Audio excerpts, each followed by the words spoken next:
This week's episode of I Was a Teenage Film Snob is not brought to you by Little Blue Pills. That's a bit of a deeper joke.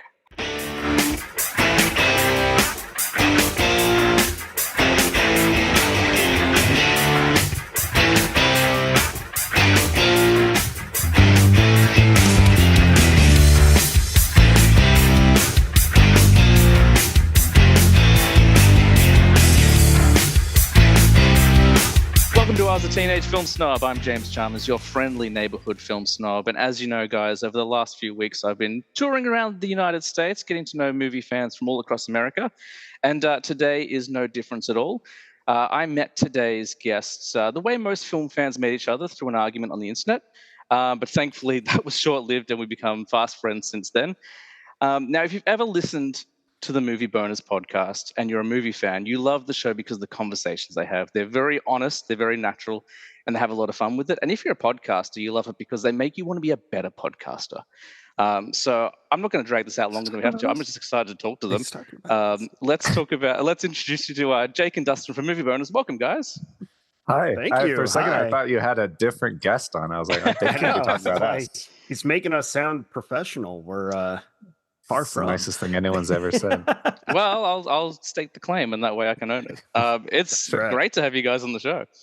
Well, it's a pleasure Great to be here, man. Yeah. I had a much longer, joke-filled intro, and I was like, I'm never going to remember all that. I told you guys before the podcast that I can't read it without sound like reading. I was like, there's so many boner-related jokes. I was like, you know what? They get that every day, I'm sure. Let's leave it at that. It's right there.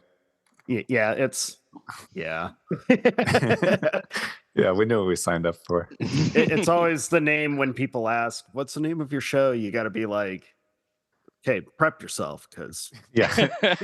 Yeah. You might want to sit down for this. 'Cause and it's a little always different. like the super kind, sweet, like older lady, or kind Your mom's friend. older Yeah. man, your mom's friend, like your parents' friends that'll ask, oh, what's the name? And you're like, I don't know if I can say boner to you. Well, it's funny because when I first heard of the show, and I think Jake was the one who reached out to me first, because I got to appear on your awards show, which was very fun. When I first heard the title of the show, I was like, oh, it's probably a reference to the gag thing. Like in the old days, a boner was just like a mistake in a film. But then the logo of your podcast is a dick. So I was like, A very tasteful dick. You're safe to go on Spotify, but it's like a microphone and film reels.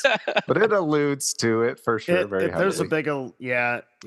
it alludes to it the way that like Tenacious D's Rise of the Phoenix album cover alludes to it. Yeah. It's like Yeah, absolutely. You're the only person that's ever actually known that like the old phrase "a boner" is a mistake. And I was cool. when we named it this, I was like, we're gonna get that question all the time. You're like, oh, you talk about film mistakes and stuff, and nobody has asked us that ever. They just think it's a weird name. I can tell there you, you when Jake found out that you're like the only, well, when you said that, Jake gets excited for like old people references. So you My made nickname in that high guy school very was- happy. My nickname in high school was Gramps, so that kind of tells me where I'm coming from. I'll take it, man. Like I still have I've still got VHS in my headquarters over here and stuff like that. My initial logo was VHS tapes, so I remember fantastic. the old days. Yeah. Yeah. Well, it's really great to have you guys on the show. Obviously, I mentioned you had the awards episode not too long ago where I got to play Batman. Who would have thought? Ben Affleck, Rob Pattinson, now me. It's really taken a decline. But I've just been looking forward to talking to you guys because I love your show. Now, I've pimped your show quite a bit on my podcast, but if people haven't listened to it, they need to go check it out because I think it's great. Like it's one of those things I was saying to Jake the other day. Like when you I think the sign of a really good podcast is that you can just listen to it. It sounds organic and you want to be part of that conversation. There are so many times I listen to your show where I'm like, they're going to hate my opinions on this particular thing, but I'd really like to talk to them about it. Because I'm notorious for loving so many things. Like I'll give the benefit of the doubt to movies that probably don't deserve it. Whereas I know particularly you, Dustin, are very cutthroat with your feelings on movies, which I love. Hey, for the most part, I love way more movies than I have like any disdain for, but there are a handful that I'm pretty hateful towards because they're just terrible. Yeah, when one rubs you the wrong way, it goes. I feel like at some point there will be an episode we talk all about poor things, but now's not the time, I don't think. I know you have some very That would strong be feelings about interesting. Yeah. That would be very interesting. Well, I want to hear more about you guys and where you began solo, but let's talk about the podcast first. You've been doing it for about 3 years, is that right? Yeah, we're coming up on 4 years in June. Oh, cool. Almost 130 episodes ago, which is pretty wild. Nice. Well, how does that start? When did you guys come up with the idea? Like, how far back do you guys go? Because I know very little about kind of the origins. So where does the show begin, and when do you decide you want to do that together? Well, Jake and I, we've known each other for 15, 16 years, something like that now. Awesome. Yeah. Somewhere in there together and chit-chatted movies while we were working, pretty much. That was how we got to know each other. yeah. Different reasons, same manager. Not at the same time. Not at the same time, but we just we started talking movies, and we both realized that we shared a lot of the same opinions, or at least similar enough opinions. And of course, being movie nerds, whenever you find out someone likes a movie you like, that's it. That's pretty much game over. So we've been talking movies forever.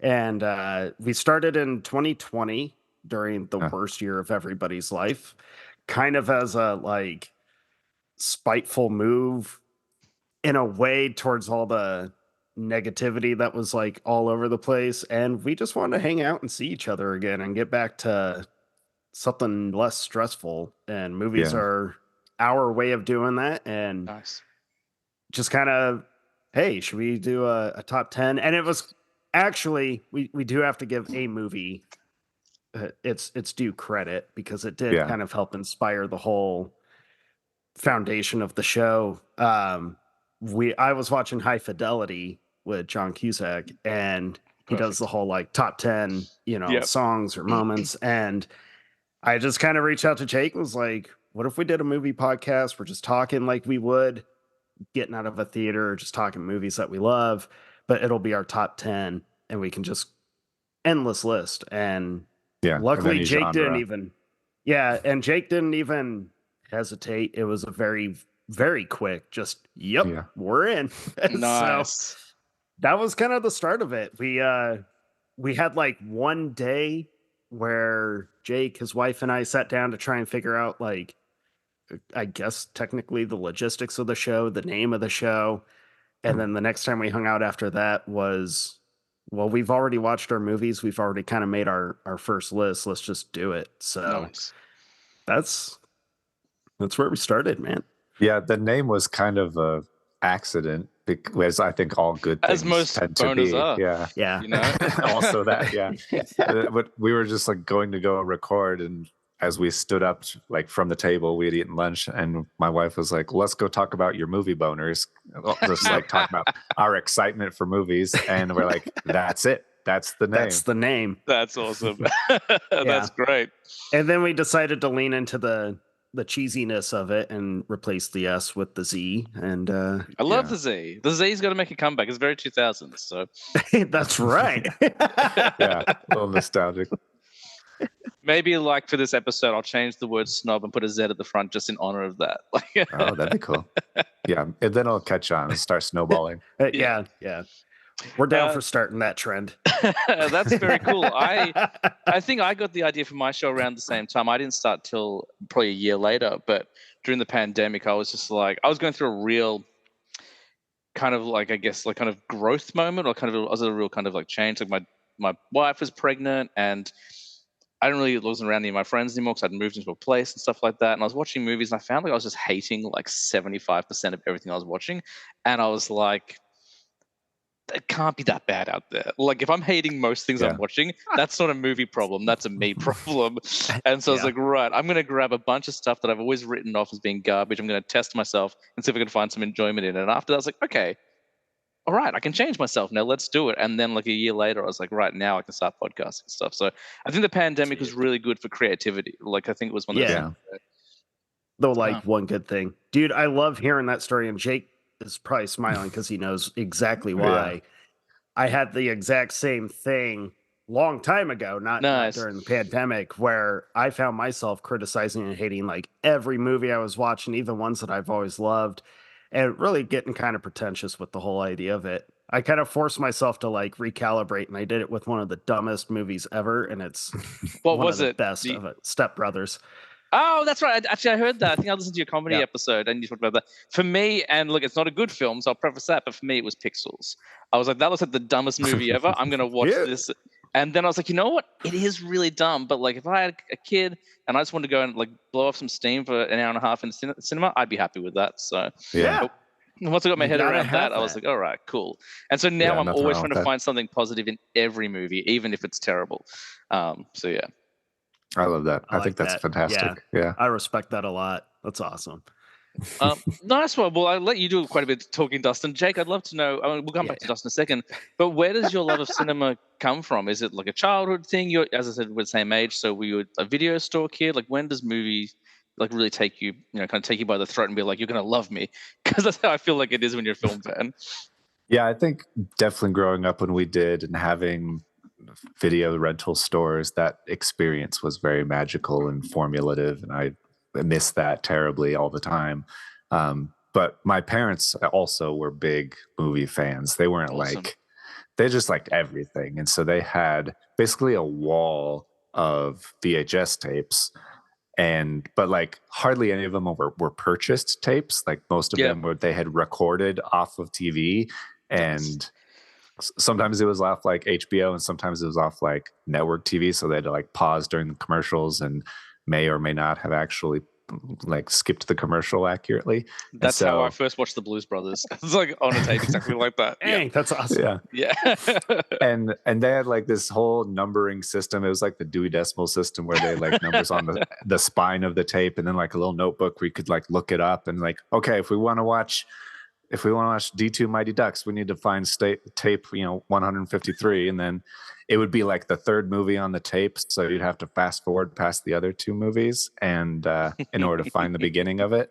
And it was just a whole thing, but it was just incredible. And I watched there's so many movies I remember them being excited for me to like check out, and then a bunch of movies that they didn't want me to watch certain parts of. I had my eyes covered a lot, but I also, because they were always like, this movie is incredible, and then we would put it on, they're like, oh, I forgot about that part. So I watched a lot of cool stuff, and I think that I played outside a lot and I built a lot of stuff and all of that stuff, but I do remember a lot of very important like positive childhood memories being how movies and stories and the characters kind of made me feel. So I definitely remember connecting to it pretty early on. That's awesome. And your parents were like physical media nerds before we even knew what that was. Like, Yeah. that's just a wall. Like, you mentioned wall of tapes. I'm literally seeing my reflection in the camera. I'm like, oh yeah, I got a wall of tapes as well. So Yeah, I will be your exactly. surrogate parents for today if you like, Jake. That's fine. That sounds good. I feel at home. And where does it start for you, Dustin? Where does your love of film begin? Yeah, take a drink. It's going to be a big one. It's a big one. No, it's actually very similar to Jake. Although my mom wasn't like the biggest movie lover, she enjoyed films, but she always had other stuff on her mind. But my dad, from as far back as I can remember, was always excited to introduce me to something. And it was usually Westerns or some kind of action film. And then as I got older, it would like go into sci-fi or comedies. Always with my mom's kind of like disapproving head shakes, because she'd be like, he's too young to watch this. But much like Jake, I've watched the majority of movies that I grew up watching. I watched the edited TV network versions of on VHS that we would record. You'd try and program it right and while you were out. But movies, man, as far back as I can remember, movies have just always been a part of my life, and I've always connected to them. They're kind of how I connect to the world, even present time. Everything correlates to film for me. There's a lot of like introspective stuff for me with movies that I think general audiences would be like, you got something deep out of that. Yep. Yeah, I did. But no, movies are just, they are a part of my life. My daughter laughs because I've introduced her to a whole bunch, and sometimes it's a win where she'll share my excitement, and other times she's like, Dad, I can't do this one. I'm like, will when you're older, damn it. But it's cool to be able to pass that down to her because now she's going into high school and now she's starting to introduce movies that I've introduced her to like her friends and her little brother. And that's kind of cool to start hearing that generational thing. So, but movies are they're literally one of my favorite things ever. I can't imagine life without watching films. So, oh, that's cool. Like there are a number of times when you're speaking, where I'm like, that sounds exactly like my upbringing. Like that's how I was as well. Yeah. It's funny you both mentioned the VHS tape where you record something with the TV. As I mentioned, I was introduced to Blues Brothers that way. I bought it on DVD as a teenager. Had no idea there's cursing in it. I was like, what is this movie? There's a lot of F-bombs in that movie. There's so much in there. Like, because my dad, like, bless him, I love my dad, but he's very anti-cursing. And so, like, the whole time, like, yeah, Blues Brothers, we listened to the soundtrack in the car. We dress up, like, we didn't celebrate Halloween over here in Australia. Well, it's catching on finally. But, like, whenever there's a costume event, I'm like, we need to dress up as the Blues Brothers. And my dad wouldn't buy me a suit. He'd put me in a red shirt and a cowboy hat and say, close enough. But, like, so I was obsessed with it. And then I watched it on DVD. Like, it was the extended cut as well. So, like, when, like, Elwood's at, like, the factory and he resigns and stuff like that. I'm like, what is all this stuff? And when did they swear so much? I'm like, it blew my mind. I was like, what the hell is I thought this was a wholesome family film. Yeah, it's all about, they're on a mission from God. Like, I had similar... My dad wasn't anti-cursing, but I saw Blues Brothers on VHS. Well, the TV. I think we watched it on TBS. Yeah. And... all edited. So the opening, where Jake is being released from the prison and they're holding up his belongings on TV, they omit a certain object. And then when my dad introduced I was going to say the rubber. Like, I don't remember that either. When he holds it up and he's like, one condom used. My dad had that moment of just laughing. He didn't even bother being like, oh, forgot that was there. It was just one of those like, well, screwed the pooch on that one. I forgot about that. And what's even weirder when you get older is you're like, oh, Yoda carried, the condom. Like, good old Frank Oz, man. Good old Frank Oz. Yeah. That's awesome. It sounds like we've all had very similar upbringings. Now, you both kind of hinted at already. One thing I'd like to ask about in the show is kind of the idea of the gift of film. Like, as I've mentioned, like my dad showed me Blues Brothers way too early, but it was such a gift for me because like it opened my eyes to the world of cinema. Like before that, I just kind of seen kids stuff or whatever was appropriate. So is there like a memory that you have where there's a certain person or a certain film where you're like, oh my God, this is like unlocked the Matrix for me? Do you have anything like that in your lives? Jake, you go first.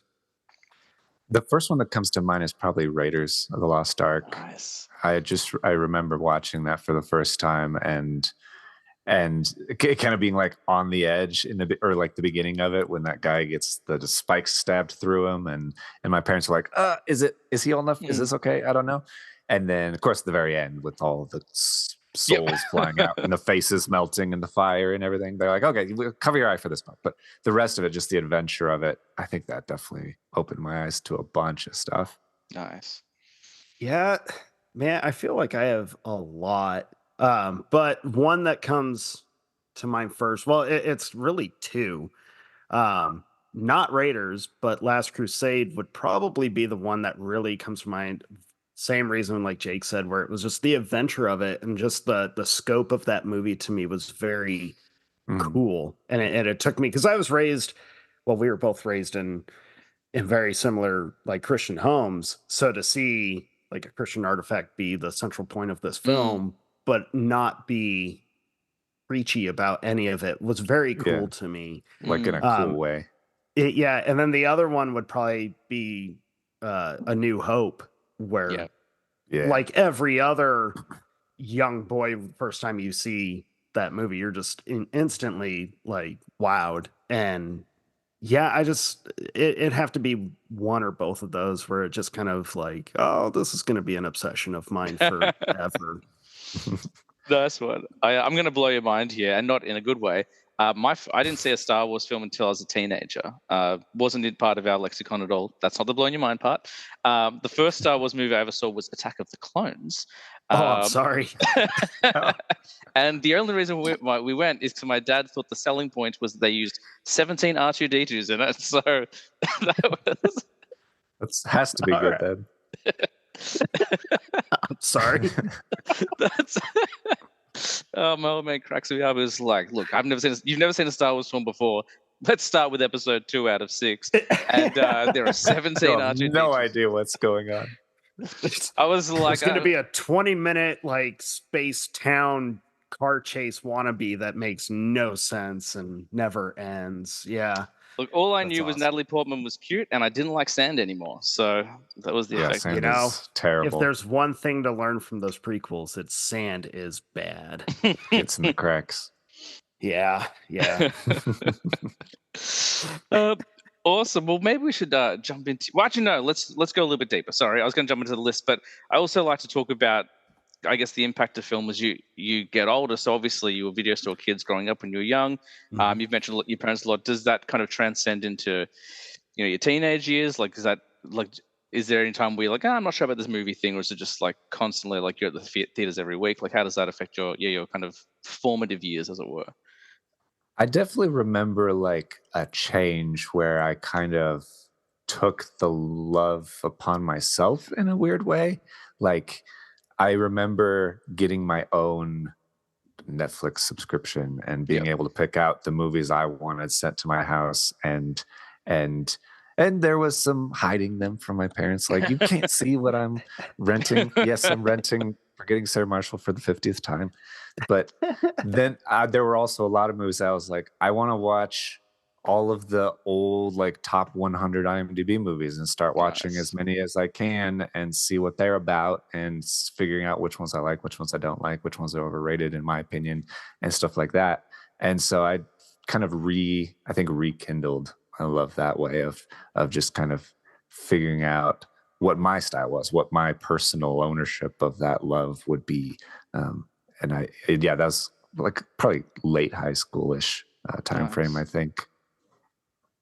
Yeah. I think mine's just always been evolving. I'll say this, I'm, pushing 37 and I'm still at the theater almost every weekend. That is my happy place. Yeah. But I do remember, because I used to, like, when I was real little, I would, fake being sick to not go to school. Yep. And then I would spend the whole day watching any and every movie that was going to be playing on, like, Comedy Central or AMC or TNT. Try and, like, plan out the day, well, mom and dad are going to be home from work at this time, so which movies can I get watched before that so they don't know that I was full of crap and lied about being sick. Although, as you get older, you find out that your folks always knew you were full of shit.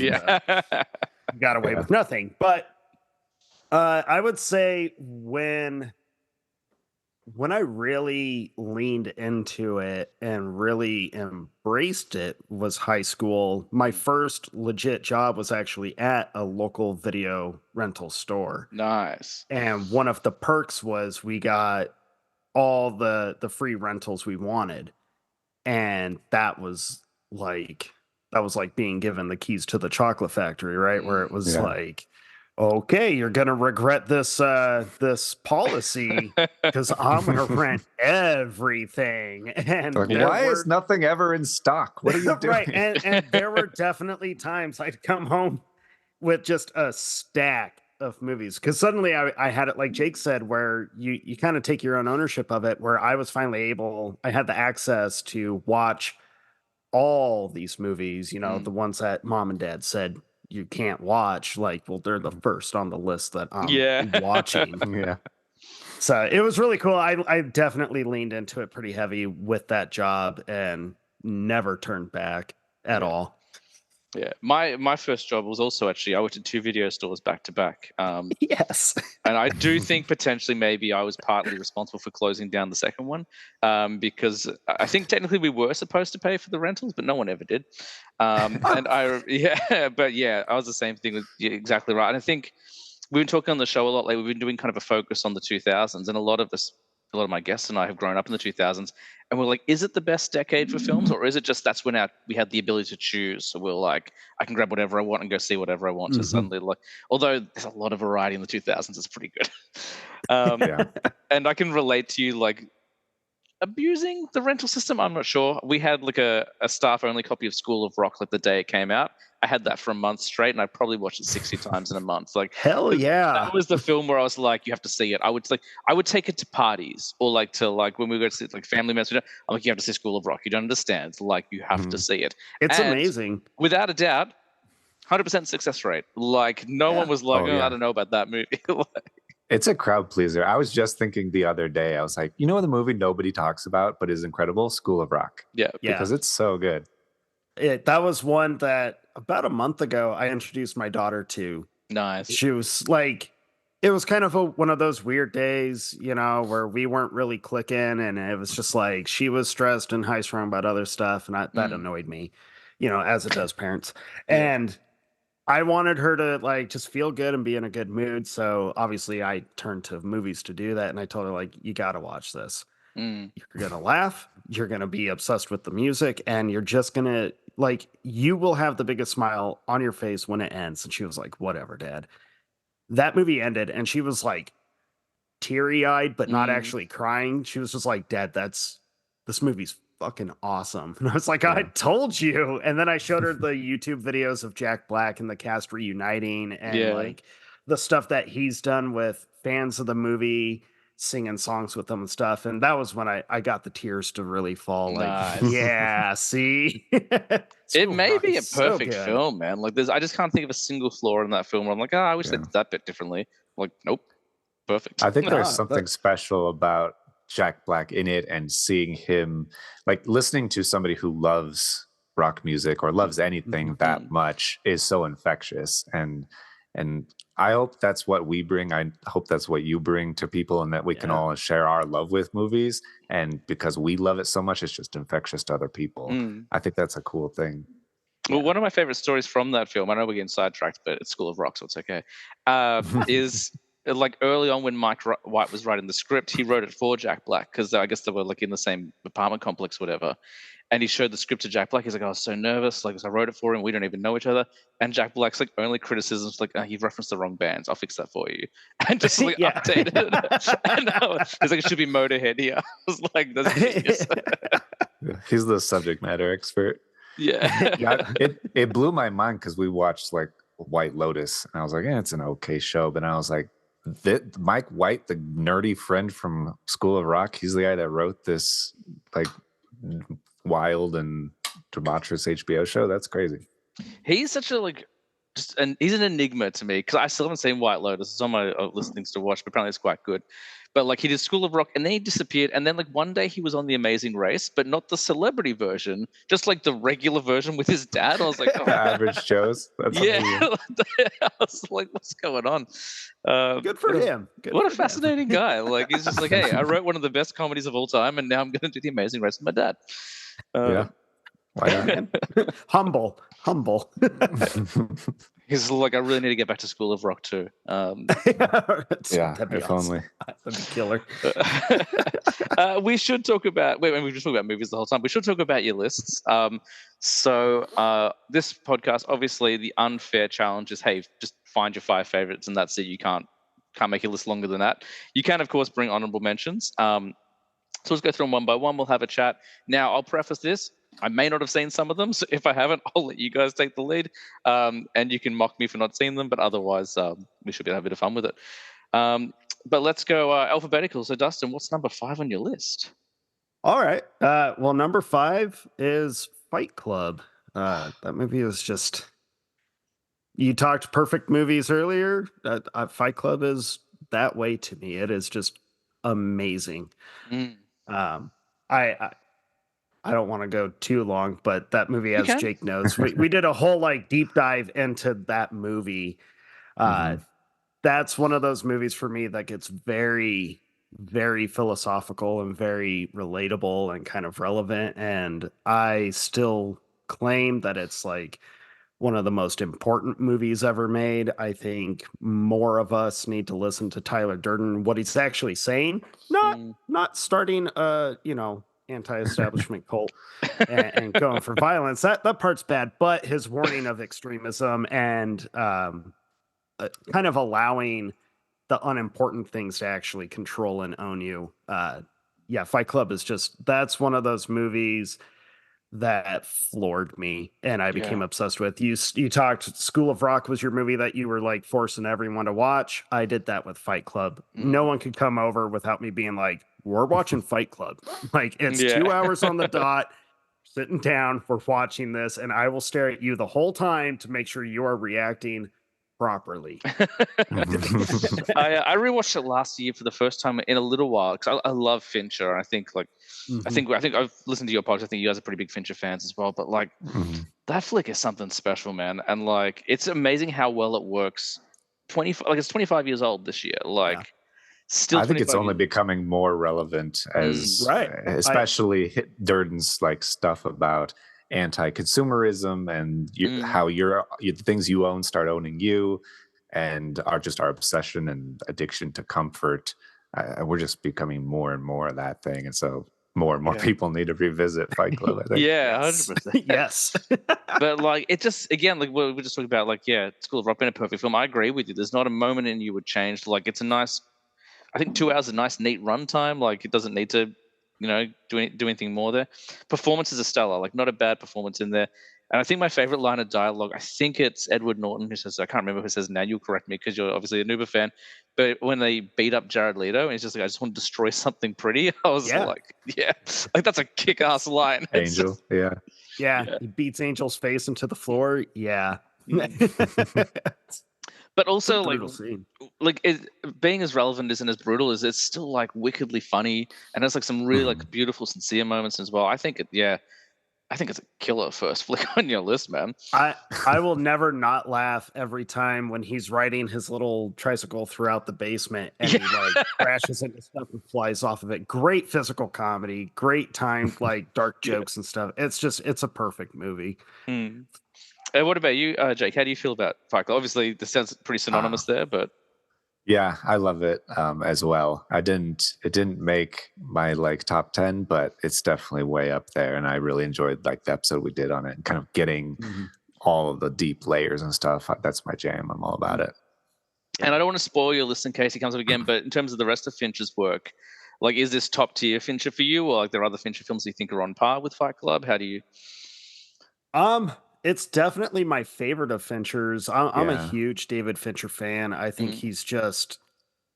I know he's notorious for being like overkill, especially on the number of takes that he makes his cast do, just for like small movements, even.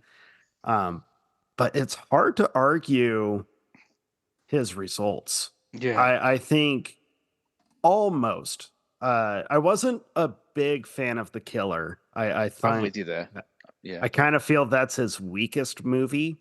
But all the others that he's done, I've always felt like you instantly know you're in a Fincher film, and they all just there's something different about them. They feel very. This sounds so dumb, but they feel so adult. Yeah, it's like no, I hear what you're saying. Yeah.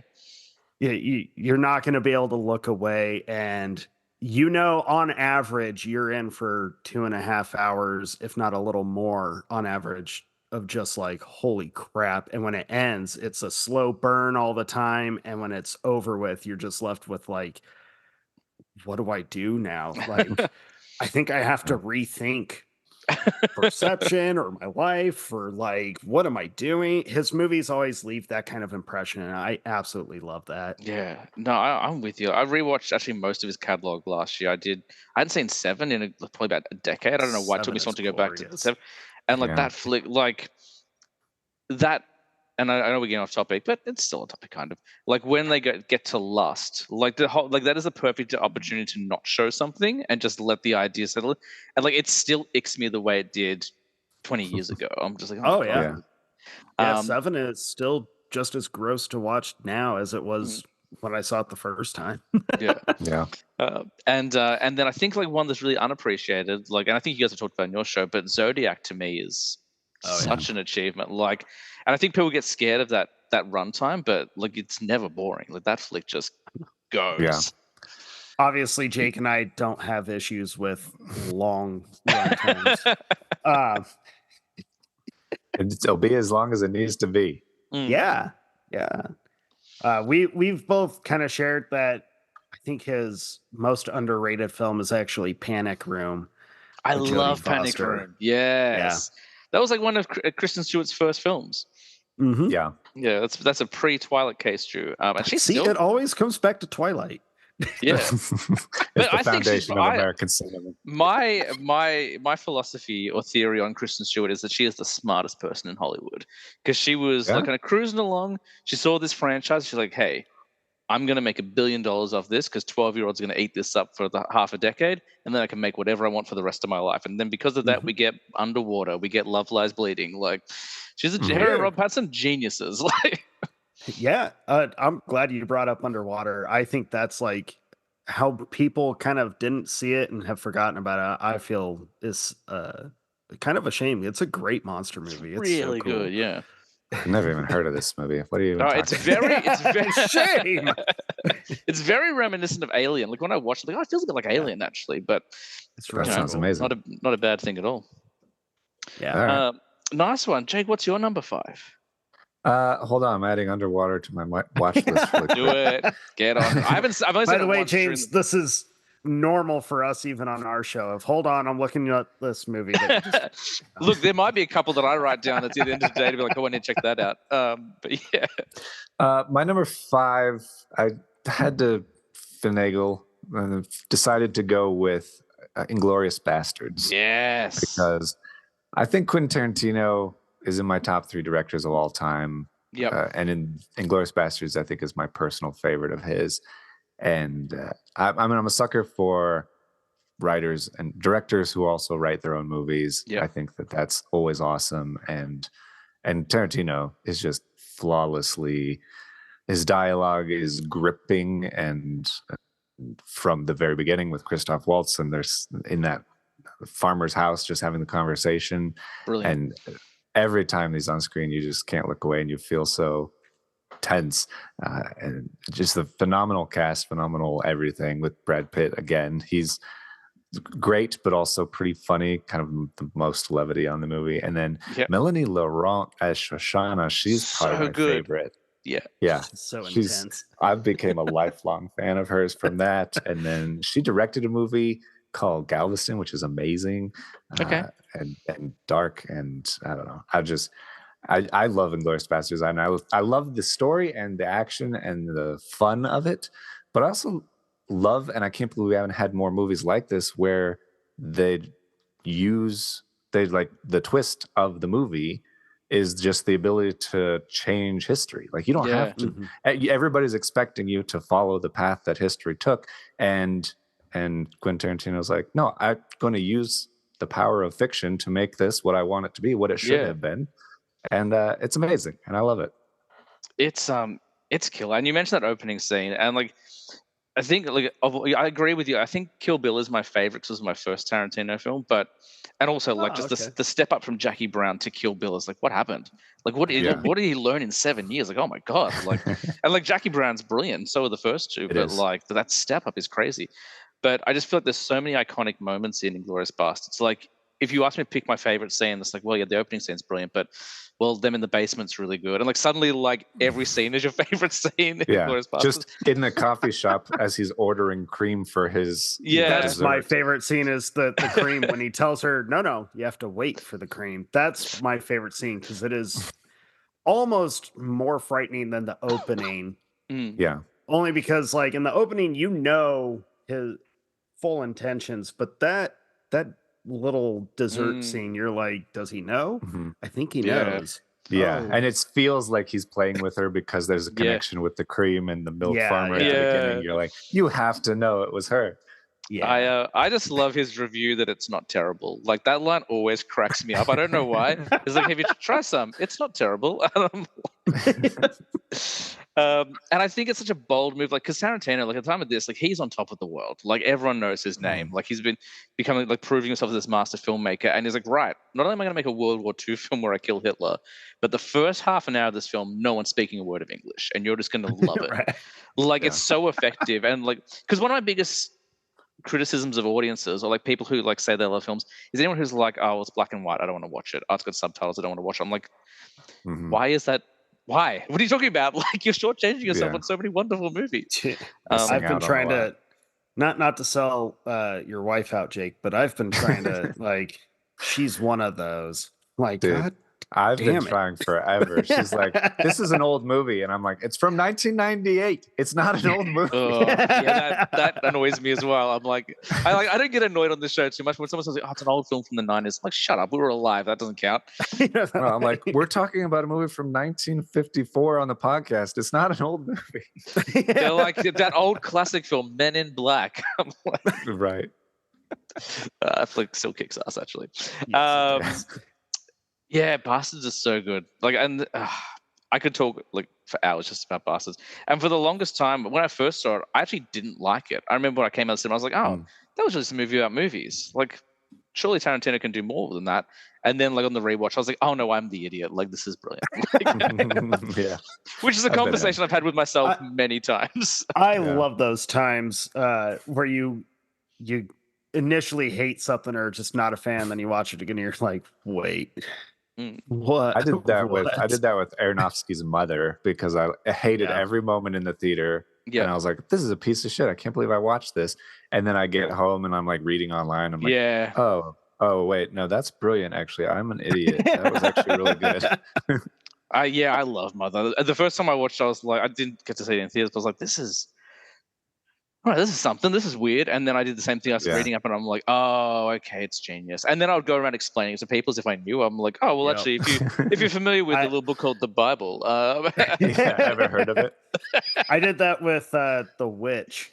Actually, thanks to Jake and his wife. We both saw it together and didn't know if each other was hating it, but we're like, I hate this movie. We left the theater and the whole time I was like, shit, I can't even suggest we leave because I think they might like it, and they were thinking the same thing, so we endured it. But when we got outside the theater and we're like in the parking lot, I think we finally realized, like, no, we hated every moment of this. It was so dumb. You have that awkward moment. You have that moment where you're like, what did you think of it? and it was a while after that because it had come out on like Blu-ray and DVD, and Jake and his wife watched it, and they both told me, you should try it again, but put the subtitles on, but try it again. Like, all right, whatever. On a whim, I did it, and now I'm kind of obsessed with that movie. It's like, really good. It's so good. Yeah. The subtitles help a lot. Yeah, that's the thing I love about film, though, is that like, cause with my kind of change of heart, going from like I hate 75% of everything to like I'm giving everything a go.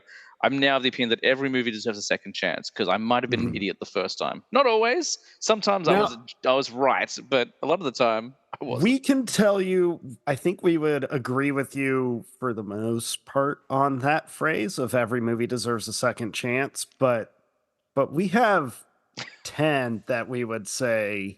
Or no, not even full time. We would have 5 or 6? 6 or 7, that we would say, don't ever watch these, not even once. They're horrible. Don't do it to yourself. So we did an episode on the most offensive movies ever, and we're like, this will be hilarious because they'll be like not actually offensive, but like modern day offensive. And then we're like, oh no, they're actually terrible, and they will make you feel terrible things, and you'll see things that you will never be able to unsee, and you should not watch these movies. Yeah. Well, I know what I'm listening to tonight is that episode. So. Oh, really? It's a good time. Great.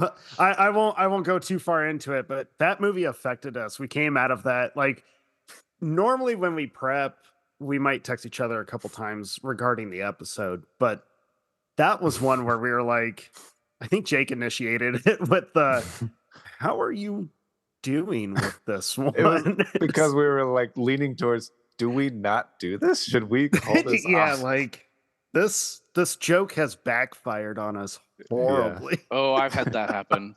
I had a friend on, and we did an episode of movies that make you feel most uncomfortable, because we were like, like we like uncomfortable humor, like we like things like, I think her favorite films were like Get Out, and like a bunch of stuff that's like, like it's enjoyable, but there is definitely a feeling of discomfort.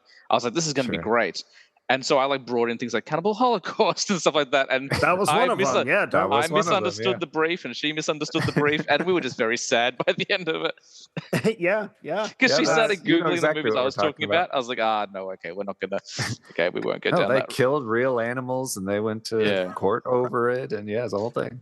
Yeah, and I think that's part of being a younger film watch, because I watched Cannibal Holocaust in my 20s when you're always trying to push yourself. I'm like, I'm tough. Let's see how far I can go. There's stuff now that I've missed. I'm a badass. Like now the stuff I've missed, I'm like, I'll never watch it. Like the time for Serbian film has come and gone for me. Like I will not be watching that movie. Especially now that I'm a parent. Like it's wise. Yeah, very wise. Yeah. Well, if you listen to that episode, you'll get to hear us talk about that one. I mean, I am keen to hear you guys talk about it. Because it's funny because it does make Dustin be like, you know what? Open water's not that bad compared to right. It kind of made me like reassess my all-time hated films, and I was like, I'm still not a fan of these, but in no way are they as horrible as I have always, stood on my soapbox to claim. Now they're tolerable in comparison. So I think it's good when the joke backfires, though. Like I remember, I think the first episode of yours I listened to was the episode on nudity in film, and you guys were like, this would be a blast, we're just gonna like make fun of it. And you guys were like, so I did like some watching and some reading, and oh boy, like this is not gonna be the fun episode I thought it was. Right. It's kind of like got a weird history to it, and that took me off guard. I wasn't expecting like history lesson on nudity. But... Well, I did something similar because I'm a perpetual child. For episode 69, I was like, well, this is the sex episode. And no one put their hand up to do it except for my dad. So I'm like, well, this is going to be weird. Me and my 72-year-old man talking about sex in movies. And we're just going to do like teen sex romps and stuff. And it became like, we started talking about the sexual revolution and stuff like that. I'm like, oh, well, this... And now I can't make the jokes I want to because, like, he is the man that birthed me. So, like, okay, this is going to be weird. He can always outdo you because he'll refer to your mom, and it's just not cool. I think both of our parents, or especially our moms, probably gave up listening to us back in the early days when we messed up our romance episode, which we specifically recorded for our moms. Yeah, they were like, let us know when you do a romance episode, and then things went off the rails real fast. Like, well, let your mums know my romance episode actually comes out tomorrow, so you can let them know. Okay. His will probably be more appropriate. To be fair, we talk about the Scream news for the first hour and a half. And then I had to split into two parts. It was so long. So next week, I'll be able to get most of those romance movies. Nice. Sorry, I got really distracted. I was just having. So that's Inglourious Bastards. Amazing film. Like no joke. It's so good, man. It's great. All right, this is how this show normally goes. Dustin, number 4. What do you got for me? All right. So you keep saying that you might not have seen all of ours. I can pretty much guarantee you have seen at least 4 of mine. You'd be surprised because I did not see the first 2 Terminator films until I was like 27. So okay, now I'm concerned. Yeah. But, all right. My number 4 is also one from early childhood that just has always stuck with me. It's still like top tier badass film. It's just so much fun to watch. But Die Hard is my number 4. Phew. See, everyone has to have seen Die Hard. Everyone has to see Die Hard. It is that movie. That was one of those also kind of like I brought up Last Crusade and A New Hope. Die Hard would probably be like that next one under those two. I became obsessed with the dialogue in that film, especially from Hans Gruber, to the point where in high school for like drama and stuff, the monologues I would use were Hans Gruber's monologues. So I'm I'm an old man now. I watch it now. I introduced my daughter to it last Christmas because I told her you have to watch one of the greatest Christmas movies ever made. Yes, it is. Don't argue. It happens at a Christmas party. There's literally a Christmas party going on. Like, what's more Christmas? Book ends with Christmas music. So you actually do, like, if you do a double feature, that and Office Christmas Party, you're set. Yeah. Kind of different Office Christmas parties, but same principle ish. But even that one, like, and this was one of those moments where the validation was there. When it ended, my daughter was again just like, holy crap, Dad. And I was like, there's a handful more sequels, only 2 of them actually matter. And she was like, I need a break. That movie was intense. And that's my stamp of validation. Like, all right, we got, she's a fan of John McClane. But that movie, just the setup, I love all the little details in that movie. I really always appreciate how John McTiernan like focused on when McClane's gripping the carpet with his toes. Like it's such a little detail that leads to something so important later on with shooting the glass.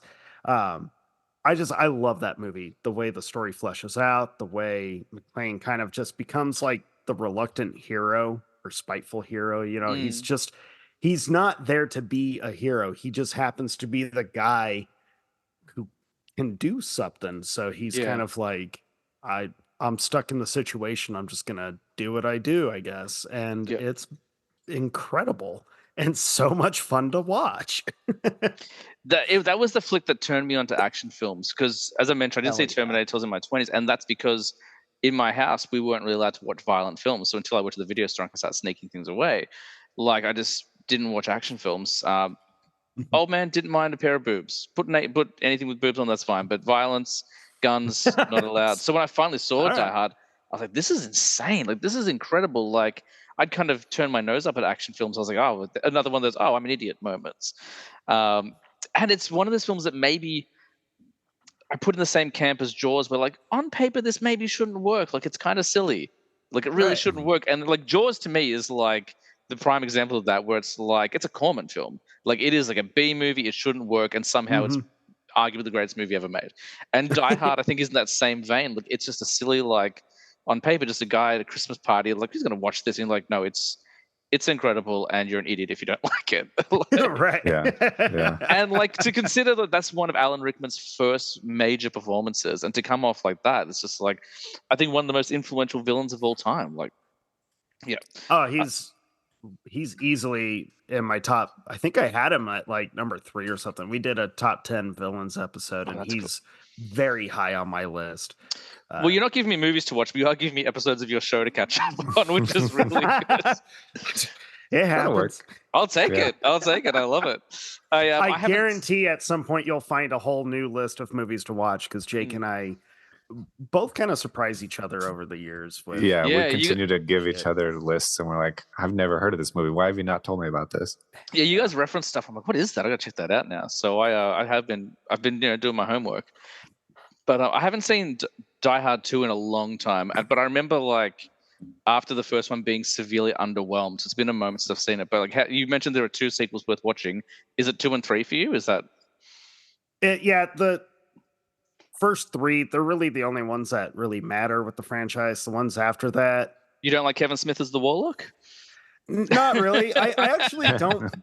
I don't mind that sequel too much. It's got some fun action in it and everything. It was too late 2000s action. Yeah. It was like Transporter, but on steroids at a couple moments. But after that, it just kind of like, I hate it when a franchise becomes glaringly obvious that they're just regurgitating and just trying to like, get as much out of it as possible, which ultimately kills your franchise. And that's what happened to the Die Hard franchise. Was people were just like, the first 3 were great. You don't need more than this. Yeah. You can kind of see the moment when it becomes a property, and they're like, we just need to do that again because it worked the first 2 times. And so how do we do it again? And you're like, it doesn't work. It just stopped. It doesn't work anymore. And, it's a shame, especially knowing like where Bruce Willis is present day and in his state of mind and where he's at health wise. it's a shame hearing like through all that it was just too much for him, but the studios and hey, he himself were just pushing and pushing for more, and Yeah. it's a shame. But the first three are fantastic. Yeah. So skip the 4, 5, 6, 7. I don't even know how many there are. I don't even know how many there are, but they got to 5. I know they got to 5. Okay. I don't know if they did any more beyond that. They were talking about doing like a prequel, which I was like, isn't Die Hard the prequel? Like, what are you gonna do? Like him in the academy? We don't need prequels. Like that's not a franchise you would ever need a prequel to. You understand McClane instantly. You don't need to know his background. It was like 10 years ago. It was after Good Day to Die Hard came out. I still haven't seen that one. I was told I could skip it. I was like, all right, I'll skip it. But I remember they were talking about doing a prequel, and the idea was that like McClane had been like, this was the pitch, was like John McClane's been captured, he's been interrogated, and he's telling the story of his first mission. I was like, but we saw his first mission. It was Die Hard. Like, it's just a cop. God. He doesn't have missions. He's a New York cop. Yeah. If you watched a prequel, it would just be him and Holly having a happy marriage in New York. It's just but it wouldn't even be a happy marriage because he's always just kind of like. He pisses everyone off. You're not gonna top it? It'd be oh my God. Yeah, James, that was the I was having fun. I give with one hand, I take with the other. That's what I do. Apparently, you ruined his Damn night. You. Well, to be fair, they didn't make it, so All right, that's good. Yeah. I love Die Hard, man. It's so good. It's such a great flick. I remember I showed my wife that, and she was really skeptical about it. I'm like, no, you understand. Like, I know she's never been an action person either. Like, I had to really almost force her to watch Iron Man because she was like, I don't know, man. The trailers for Iron Man 2 were coming out, and she just saw like all the dancers in like the Iron Man bikinis. She's like, I don't know if this is for me. I'm like, I promise you, like, just give this first flick a go. If you don't like it, we'll never watch another Marvel film again. But give it a go. And then she was like, oh, I get it now. Like, that first one is special. That first one is like that might be the like coolest or actually kind of the best MCU movie they made. I think Jake and I talked about that. Like Iron Man was unique to the rest of the franchise. It really is. It's funny. I was thinking about this the other day, like, because I like most of the DCEU stuff. I kind of tailed off towards the end, but I'm not like a Snyder cultist or anything like that. But I think he gets the treatment that M. Night Shyamalan got in the 2000s. It's like he's an easy one to pile on. Yeah. Easy to pile on. Jake and I are definitely accused a lot of being part of the Snyder cult. And that's valid. We can't really argue that. Yeah. But I do. I mean, I love pretty much everything he's done. I just like, was I there joining the hashtag wars? Like, no, I wasn't. But like, I was happy to see that movie come out. I might be solely responsible for the Snyder cut getting released. Yeah. I'm so sorry, guys. I'm just going to pause for 1 second. We have to take a little break there due to an unscheduled interruption, which I guess most interruptions are. What was I saying? Oh, yeah, like I made my wife watch Iron Man. I was on we were talking about Snyder. The thing I was thinking about like a while ago was like it's crazy that Warner Brothers have gone through like 4 or 5 creative teams trying to get this universe organized, and like Marvel did it with the guy who directed Swingers and a guy who was coming down of a pretty bad like breakdown, like a recovering addict and stuff like that. I don't know, not poking fun at all, but it's like it's not that difficult. Like just like, doesn't seem to be. And we'll try not to go on our usual WB tangent, but which we have many. You are welcome to, because I got some thoughts and feelings on the WB. They had the formula. They had the guy. They had the vision. He had the entire universe like mapped out. This is where these characters are ending up. Like other filmmakers can come do their solos or their trilogies or whatnot. But the clear full vision, clear plan. They just didn't trust there. And they freaked out because they wanted, Joss Whedon's Avengers, but for DC. And it was like, you guys never read a freaking comic book. DC and Marvel are not, they share a lot of similarities, but DC's always been darker. DC isn't all like bubbly and colorful. It's got some pretty, and even the jokes that are in it are usually from some maniac. So it's like Snyder had the perfect vision. and the complete like the whole story to the point where when it would end, that it was going to be the perfect segue to reboot the whole thing, like he knew WB would want to do, where it was like, we do this vision. It would be, I think, what was it supposed to be? I don't even think it was supposed to be more than like 6 years. It was all supposed to happen real fast. Just a trilogy of Justice League films ending with some pretty chaotic deaths and stuff like that. Yeah. Flashpoint. And I think we kind of saw like a version of that. I don't know if you watched the animated films at all, but they did Justice League Dark, the Apocalypse War, whatever it was, and that kind of feels like it was the closest thing to what maybe Snyder was trying to do. Yeah, the animated movies are like consistently good for sure. Yeah. I will give a WB that credit. But I like James Gunn. Like, he hasn't really made a bad flick the way that I can think of off the top of my head. And seeing Groot fly in Guardians 3 made me excited for Swamp Thing. So, I was like, wasn't even expecting. I'm like, oh my god, like that is kind of Swamp Thing like, actually. Like, all right, cool. Like, I'm stoked for Swamp Thing. I'm excited for what Gunn's gonna do. I'm a little cautiously optimistic. Yeah. We'll find out. And look, if it doesn't work, like, just wait 5 years. There'll be another Superman movie. Well, we said that with Man of Steel, and we still haven't had one. So I was an idiot.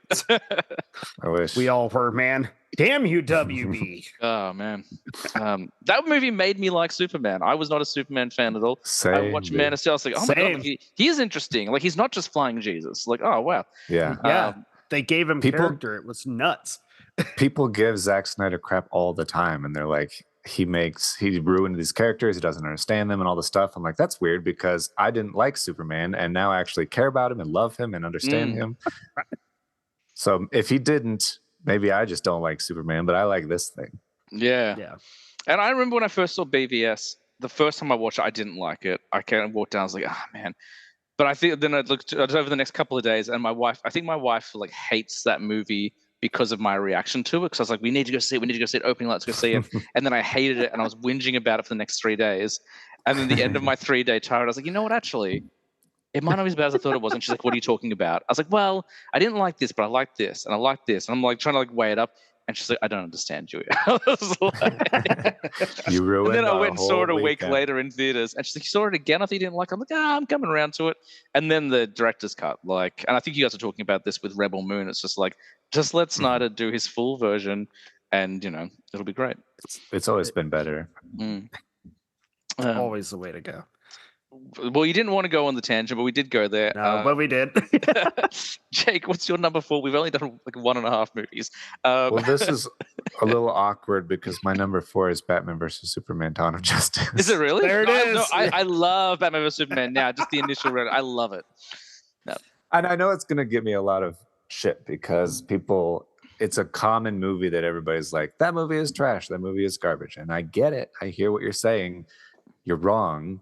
I think that Zack Snyder is someone who is easy to dislike. I think that any filmmaker that has a super strong style is not for everyone, whether it's Wes Anderson, whether it's Zack Snyder, what have you, doesn't matter. And that's okay. But I unapologetically love this movie. Yeah. And so I'll get shit for being in my top 5 all time.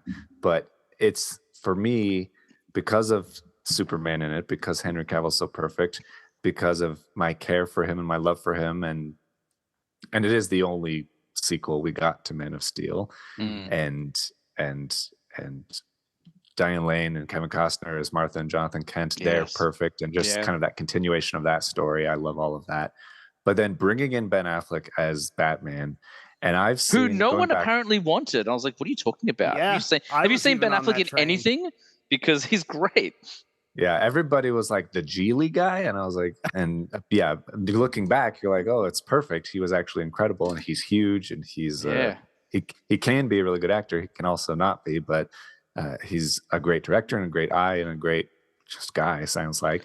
I remember when, and we were talking about Fincher before. I remember when Gone Girl came out, he was starting to train for Batman during Gone Girl, and there are moments in that film when you can tell he's got that Batman muscle. Oh yeah, you're like when he throws her against the wall, you're like, oh, that is Batfleck. Like that is not... yeah, like he is shockingly jacked. Oh yeah, Batman time, Batman. Yeah. Sorry, man, I didn't mean to interrupt you there. Oh, you're good. No, he's fantastic, and I've seen every version of Batman, and I'm kind of particular about my Batman style. There's some versions I like, some versions I don't. Not just live action movies, but animated movies and comic books and all that stuff. Like some art I don't like, some art I do like. And for some reason, the Batman versus Superman look and Zack Snyder's style and Batfleck and the cowl and the outfit and everything, it just works for me. I just love it, every minute of it, and I want more of it. And then supporting cast is amazing. Jeremy Irons as Alfred is incredible. Yep. Lawrence Fishburne as Perry White is incredible. And then having it be just remembering the nostalgia of building up to Justice League before we knew that was going to fall apart, and seeing the Wonder Woman for the first time and seeing Aquaman for the first time, seeing Cyborg and Flash and all these people show up. I'm like, this is amazing. This is incredible. And so I hear a lot of people hate it, and I hear a lot of people like immediately people were like, the Martha line is so stupid. I can't believe, like, it just became a meme and a joke. But I have not found anybody who can explain to me why it's dumb or why it's bad. And I think my wife at least was like, what, so their parents are the same name? And I was like, oh yeah, I forgot that. I was like, well, that's something like in common. Isn't that a good thing? They're like, you know, like it just humanizes Superman. It exactly. It humanizes Superman for Batman, but it also kind of it saves Batman. Right. It rejuvenates. It brings him back to a human level. Yeah. Superman is the redemption of Batman because he is on this path towards not even just being a vigilante, but being a straight up criminal at this point. Yeah.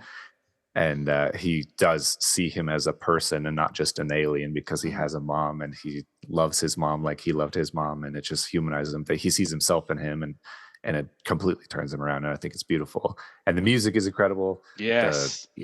There's so many correlations between like real world artwork that's throughout the film. It just has so many levels that people don't give it credit for.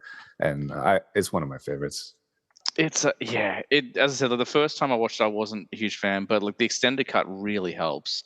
Although from day one, I'll say this one thing that I know is unpopular. I loved Jesse Eisenberg's Luthor. I thought it was it was psychotic and weird, and I was like, yes, like, I've never seen anything like that in a film before.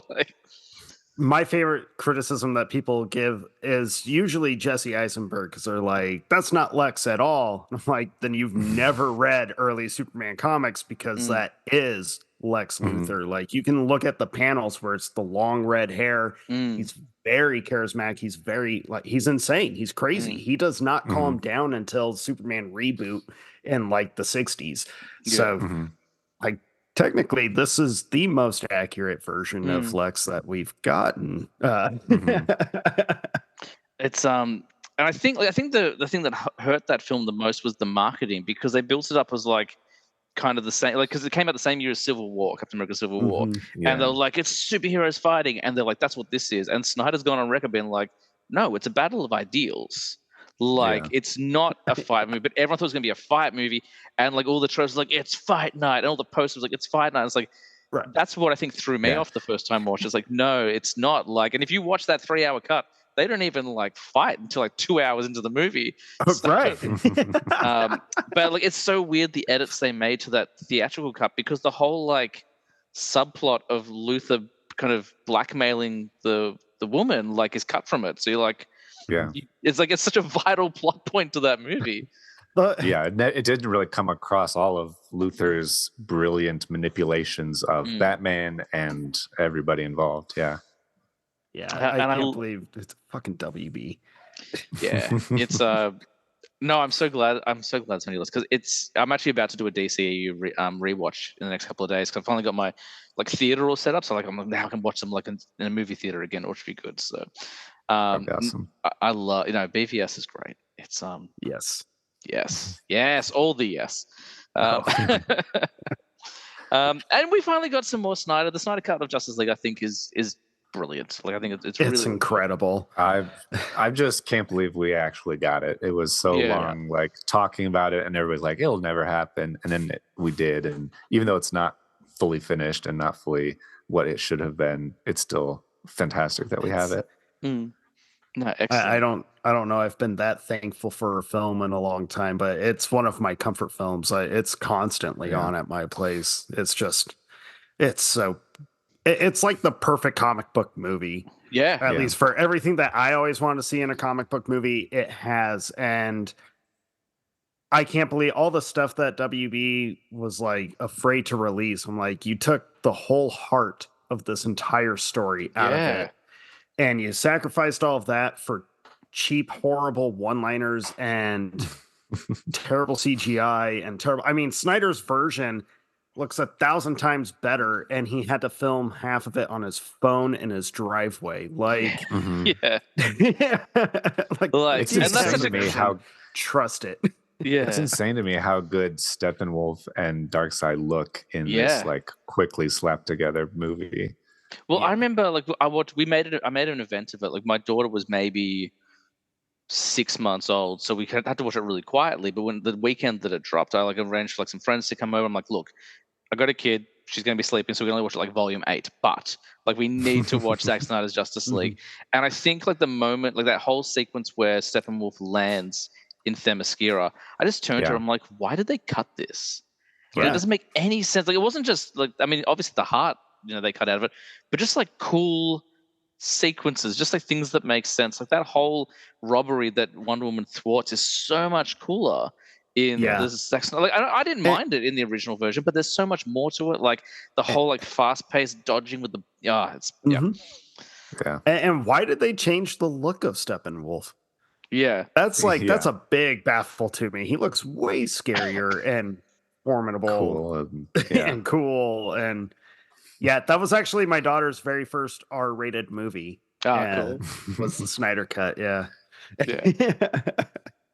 And like obviously they got the redemption of Cyborg because he's got nothing in that theatrical cut, but like you get so much more of Barry, and like you get to see like, because I remember in the trailer like there's that really cool sequence where he's literally like breaking the glass with his finger. I got to the end of the Joss Whedon one, and admittedly I didn't hate the Joss Whedon cut. Like it's not the film I was expecting, but I was like, all right, like it feels like like DC trying to do a Marvel film. Like okay, this it is what it is. And then I watched the extended cut. I'm like, why do they cut all this cool? It makes no sense. Yeah. Like, if they were worried about the runtime, which, by the way, like did WB do Oppenheimer? No, they didn't do Oppenheimer. They've severed ties. Nolan's jump ship. But they've like released tons of Nolan films. So they'd had no problem releasing an almost 3-hour version of The Dark Knight Rises, which is a film I have some issues with. I like it, but I've got some issues with it.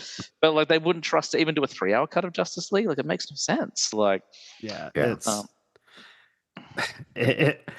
One of the wonders of the world is WB's decision making when it comes to comics. WB. Man. And one thing I loved about the physical release of Zack Snyder's Justice League is it comes on 2 discs. So if you don't have time for a 4-hour film, it cuts it like at the perfect spots. You get 2 hours, then you come back watch part 2 later. So, right. But honestly, I'll try and just watch all 4 hours at once. Like, it's worth it. Just do it. Binge. Awesome. Dustin, we're back to you. What's number 3? All right. Number 3 is one that Jake liked to call an old person movie when I told him this. It is not an action movie by any means. It's kind of like a dramedy. So it's, comedy. I'm here for it. Yeah. But my number 3 is a movie called As Good as It Gets. It's with Jack Nicholson and Helen Hunt. Yep.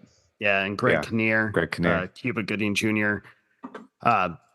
This is another one. I've seen this in about 25 years, I would say. I think I saw it on TV once. I'm overdue for a rewatch. Kind of sounds like you need to rewatch it, my dude. But I love 90s Nicholson. Like, he's a little bit older. He's a little bit crazier. Like, yeah.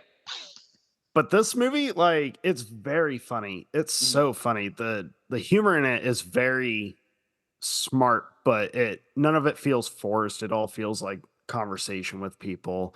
But what makes this movie like sit with me and be so important to me is the redemptive aspects of all these characters. Everyone's kind of flawed in their own way, and through each other, they kind of learn like how to improve their lives and how to just be better people in general. And it's another one of those movies, kind of like how I feel with Fight Club, where I feel this movie is just very important. And another one that I think audiences these days need to watch and and kind of learn some lessons from these characters who, some might think that they are above others, and you find out, they got to learn you're really not, or you think that your struggles are more uh, hard or whatever than someone else's. But as you learn, it's such a great human story that every time I watch it, I take something new from it and kind of grow. I feel like I am able to grow up a little bit more every time I watch it. And it's just the performances, the acting, this is top notch. And it's just one that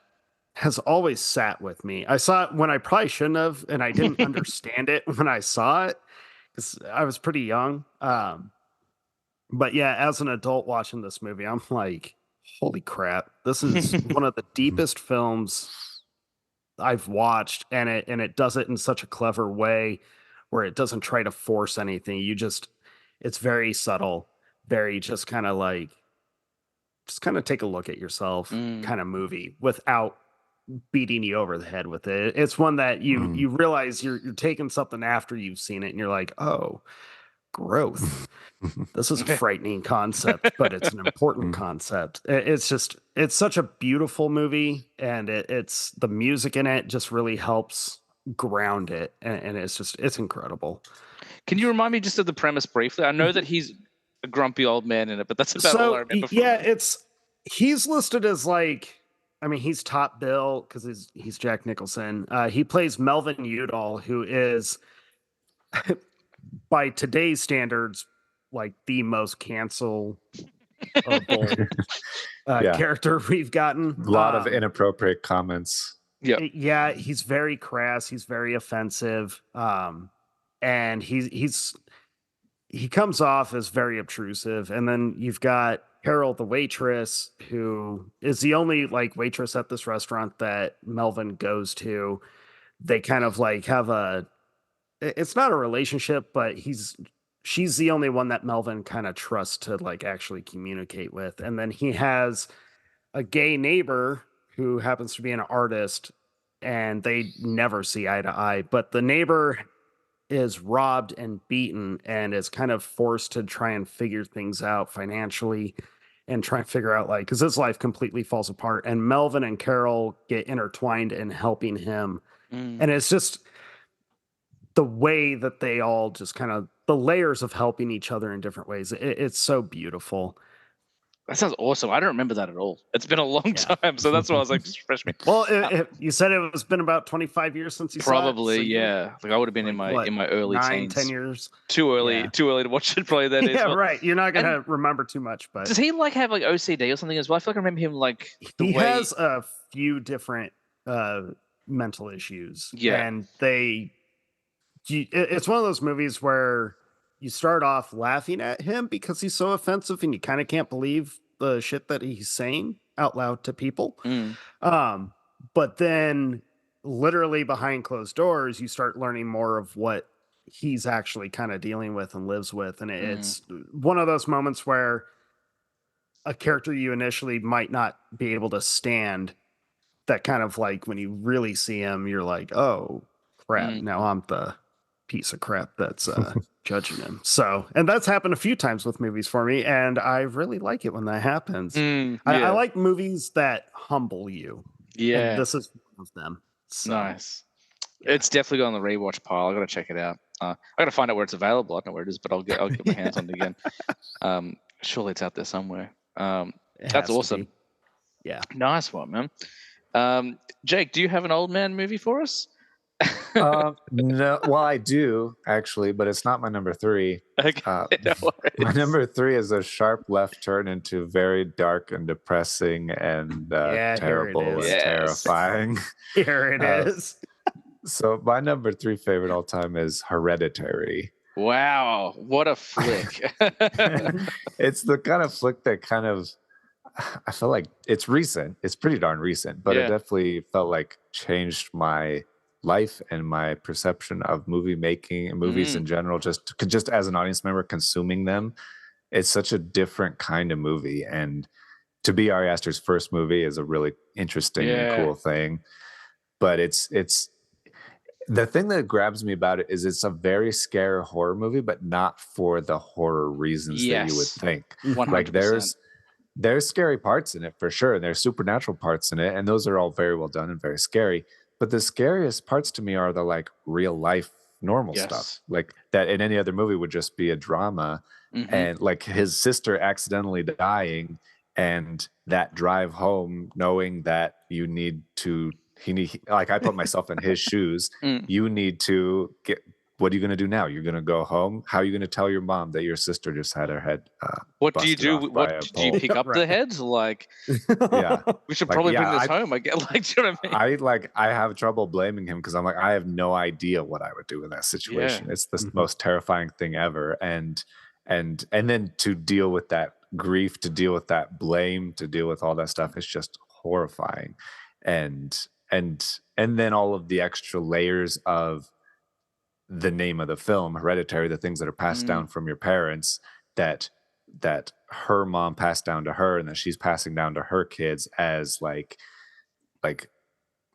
kind of mental abuse in a way, or different Mm. sort of disorders or things that just like control. As a parent, you really don't want to fuck up your kids, but you don't often know, am I fucking them up by doing this? Am Yeah. I fucking them up by not Mhm. doing this? Like it's such a hard thing. And so for her to kind of, as the mom, play that back and try to figure out like, what was my mom doing this because she didn't like me? Was she doing this because she's just a mean lady? Was she doing this for all this stuff? And then you realize, oh no, she's doing it because she's a leader of this cult who's in love with this pagan deity who wants to insert him into your child's body. It's a really terrible thing and horrifying thing. And that's the thing as well, like the whole ending bit, that it's the kind of movie that I remember watching and feeling the first movie that had kind of scared me in a really long time. And Agreed. in a way that I was like, I don't know that this is entirely fiction. Like I don't know this is entirely just a movie, and it feels partly real. Like it feels very specific about all of this payment deity, like Mhm. devil, like this feels dark and scary and something I should not be messed with. This is Mhm. icky, and I should not be part Cults of are it. And bad, man. now I've watched this movie and I'm attached to it and I'm scared of it. Like it's a scary movie, but it's also a brilliant and deep Yeah. and meaningful movie. And the fact that it's both at the same time is just so fascinating to me. It's Mhm. it messed me up. Like I've actually only seen it once, and for the longest time I was like, I don't think I'm gonna buy this one. And I do have it in my collection, but I still haven't gone back to it. It is a recent film, but Midsommar is actually in my top favorite films of all time. I think All like right. I think both of those flicks are brilliant. But when Hereditary came out, and by the way, Toni Collette absolutely snubbed for that performance. Yeah. Like, 100%. and I'd She forgotten lives she was it. in The Sixth Sense as well. I'm like, how many times are they going to give this poor woman like when they give her a break? She's so good. Yeah. She's brilliant. She's one of the She's most always good. emotional actors out there, and it's so good. And then she That's does movies like Mob Wife or whatever that was called, and you're like, oh no. like that scene you mentioned where like obviously he had like I think it's Alex Wolf. It was one of the Wolf boys. Yeah. He has to drive home, and then like he's lying in bed, and then you hear her scream, this blood curdling scream, and it like transitions over multiple scenes. It's just like Mhm. between her performance and like Ari Aster's vision, I'm just like, this is terrifying. But I Yeah. remember when that film came out, I just stopped watching trailers. I'm like, I'm not going to watch trailers anymore. I'm just going to go in blind. This is the first movie I went in on blind. Jesus Christ. Like, Could have used a Jesus. little warning. Yeah. This one you probably needed a little warning. Yeah. And I remember like I came home and I used to have this ritual. Like, so I used to like have every second Wednesday off. So every Wednesday I go to the gym in the morning and go to the movies and that sort of thing. And I came out of Hereditary. I'm like, I'm just going to go for a walk. I'm just going to have the dogs for a walk. Like it'll just like help me clear my mind. Overcast day, I get to the top of my street and my dog's like sniffing the ground, whatever, near the corner of the road. I'm like, oh, what is there? Headless bird. I was like, Oh dang. I felt like I was part of the movie, just like You're like, fuck this, I'm out. No, that's new dealer. No, yeah. no. I was like, oh no, Yeah. I'm gonna be dead. It's terrifying, man. It's so scary, and I agree with you. It's not the horror elements. Like one criticism I heard about that film, people were like, "Oh, it gets really goofy at the end." I was like, "Yeah, but don't you kind of need it? Because that flick is bleak. Like, I don't mind she's flying around cutting her own head off, because at least like it's not this family being horrible to each other. And it's like if someone just gave someone else a hug, like maybe things wouldn't have gone badly. Like, right. A little affection goes a long way. So that's why, like, whenever I'm having like a fight with like my wife or like my parents, whatever, I'm like, Hereditary. I'm like, you know what? It's fine. It's fine. We can move. I don't want to end up in that treehouse. It'll be a lot was worse. The first movie in a long time that, because I'm one who, when a movie's marketing, especially horror, is like the theater cam footage of people freaking out and not being able to watch it. And then the movie also had people like who were going to the hospital because it was giving them heart palpitations. Like there was some serious stuff coming out of Hereditary, and I took that as a challenge accepted. That's how I am when it comes to those movies. So I had my popcorn, I'm eating it, I'm enjoying the movie. And then that freaking drive home happened. And I'll never forget eating the popcorn and like stopping and not being able to eat the popcorn all of a sudden. It just kind of like put it back, set it in the empty seat next to me. It was like, okay, so I guess I'm just watching a movie tonight. Like, cool. And the whole anticipation of like they're gonna show me the head at some point. And so like for like the next like 20 minutes or however long it is, I'm on nervous anticipation. Like it's gonna come at some point, and they're gonna do it in a way it's going to catch me off guard, and I'm going to hate it. And I was expecting it, and he did it. But I think the brilliance of that film and Midsommar as well is that unlike most horror filmmakers, Ari Aster doesn't give you a jump scare. He's going to show you something terrible, and he's like, hey, for the next 2 minutes, you can just watch this. And that is infinitely more frightening for me than like... It's like the opposite. It's like, don't just hide it. Don't imagine it. Don't be afraid of it. It's like, no, here it is. It's right in your face. Enjoy every minute of it. And you're like, this is worse. This is way worse. You're making me deal with my problems. I don't want this. Like, grief is rough, man. Grief is rough. Oh, I'm so glad that's on your list. Like it's horrible, and you know it's rough, but I'm glad it's on your list. That was the for like weeks after, like all I heard in my head, like whenever there was like silences, and I was like, nope, don't like that. I was talking to. Sorry, go on. I wasn't a big fan of Dark Corners for a little while. I don't get scared at them, but that movie just. It like burns images in your head, and they pop up when you don't expect them to. And it was like a week after watching that movie, going to bed, killing all the lights, because I'm also one that's like, I want pitch black. I'm that like silent, dead in the night. And I killed the light and just happened to see the corner of my room, and I was like, oh yeah, dead old lady ghosts, cool.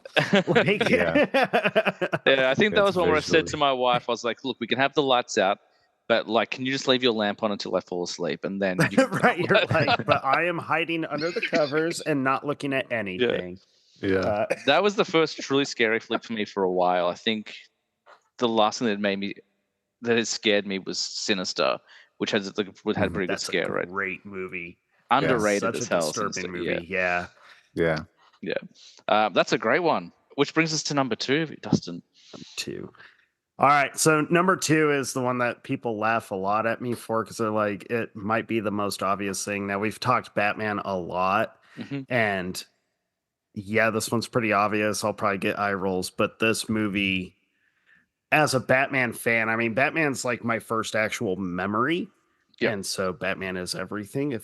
You can't see it all, but there's literally Batman all around me right now. Nice. Even tattooed all over me. I just saw your little bat. I've got. It's not plugged in. It's still in the box, but I've actually got a bat signal in the corner over there. So I've got mine's over. Well, one of them's over there. The other one's over there on the other side of the movies. Yeah, he's everywhere. Anyways, nice. My number 2 is The Dark Knight. You know, being a giant Nolan fan, giant Batman fan, this movie I will never forget the experience of watching this movie at the midnight showing opening night, and just the heaviness of this movie, where I think everyone just kind of universally realized this isn't just a superhero movie. Like, Nolan achieved what his vision was with The Dark Knight, of humanizing Bruce Wayne, making him real, bringing him down to everyone's level, and everyone understanding that there is so much weight to that and so much pressure. And all these other elements are going to beat him down, and the whole idea is enduring it and the perseverance of just doing the right thing in spite of the easy road out. I think The Dark Knight is, I mean, not only I'm a Nolan fan. What? Like You guys don't he's come my like that in the favorite. podcast? Yeah. Comes up a But couple Dark times. Knight is just it's I mean, it is like my favorite Nolan film, primarily because it is Batman. But I think just what he set out to achieve with this trilogy and how he pulled it all off with The Dark Knight and reset how everyone views these characters in general, even onto the Marvel side. I mean, Jon Favreau has been very open about like, oh no, it was Nolan's Dark Knight that made everyone just kind of be like, oh, we can do something real with these characters. We can. Yeah, no one took comic book movies seriously until then. Yeah, and it's so well done. The action's cool, but what really gets to me is just watching the story of Bruce Wayne kind of being forced to learn the consequences of his actions, even though he had the greatest intention of it, you know, to ultimately do the right thing to inspire hope and inspire change. But as he's having it backfire, not just directly at him, but the ripple effect of it, and that he really has to face. It's just incredible, and it's it's a very deep movie to me, and it'll always be there for me. So it's I've definitely had, like you said before, like there are eye rolls of people like, all right, I get, like, I've definitely had times where I'm like, is it really the best Batman film though? And then I put it on, I'm like, no, it is. Like, and I don't mean, and it doesn't take like an hour into it. Like the minute like that kind of droning hum begins as it pans into that building in Chicago. First of all, the idea of like, hey, Batman, how are we going to open it? Bright day. Like, like bold choice. We've talked about The Dark Knight on this podcast a lot, and it's a favorite. I never get sick of talking about it. But like that whole like huge like kind of IMAX zoom, and then like the window goes out, and they're like, oh my god, I'm in. Like we're starting, and just and yes, it's a movie that I in my mind I'm like, it should feel dated. It should, every time I go back to it, I'm like, it's probably not as good as I remember. It's starting to show its age, as like before 2010. It's definitely must be. And then I put it on, I hear that hum, I hear the glass break, and I see the back of Heath Ledger. I'm like, no, this movie's amazing. This is the best movie I've ever seen. See, I roll my eyes when I hear people saying that trilogy has aged poorly, or The Dark Knight has aged poorly, and it's, you know, whatever. I'm like, you haven't watched it then. Or if you're watching it, you're like, you're going into it expecting this like surface style Batman film. You're expecting like something from Joel Schumacher, and you're not going to get that at all. It's such an incredible story to me, and it's one that first time watching it, just the intensity from the theater, like the whole audience, it was a sold out show. I mean, you could hear a needle drop in that theater through half of the movie, particularly every time Joker left the screen. Everyone was just kind of left with this like, oh, Joker's not just funny or silly. Like he's actually psychotic. And the more you watch it and the more you realize that Joker, his whole game of manipulation is very on point and very calculated. He just does it in such a different way that it makes it look like it's pure chaos when it's actually not. And it's I just, for me, it was like, that movie has really over time forced me to really kind of look at myself and kind of learn some lessons in my own life. Not saying I'm putting on a cape and cowl, but it really I did. did. So, you know, I know. I will reference it every chance I get. And you should. But it really did hit me in a way that, like, I remember the Batman comic books that I read as a kid hit me, where it was like, Batman is such a important character to me, and Dark Knight was the movie that made me really, really, really, truly understand why he's so important to me, and it's just lessons that I continue to learn from it. So Dark Knight is definitely up there. It's so good, and like, it's very easy, I think, for like people to kind of list like Heath Ledger's Joker as your favorite and get a bit of an eye roll there as well. But every time I watch it, I'm hooked. Like he's just so good. And like, yeah, you can't look away. You know, like it's like before when we were talking about, I can't remember what film we're talking about now, but I'm like with Inglourious Basterds, I'm like, pick a favorite scene. That's like, you can't. They're all my favorite scene. Pick a favorite Joker scene. Like Tryouts is great. Want to see a magic trick? Like everyone refers to it, but it's brilliant. Like, I can tell you, my favorite is him burning the money. Yes, it really is. Yeah, he's so like cavalier about it. But I'm just burning my half. Yeah. Yeah, what gets me is everyone forgets he's burning a guy alive on top of the pile of money. Oh my God, I forgot about that. I know.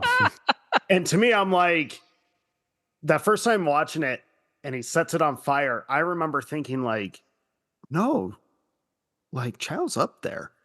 That means he's like, not only is he about to feed this guy to his dogs, but he's just letting this dude burn.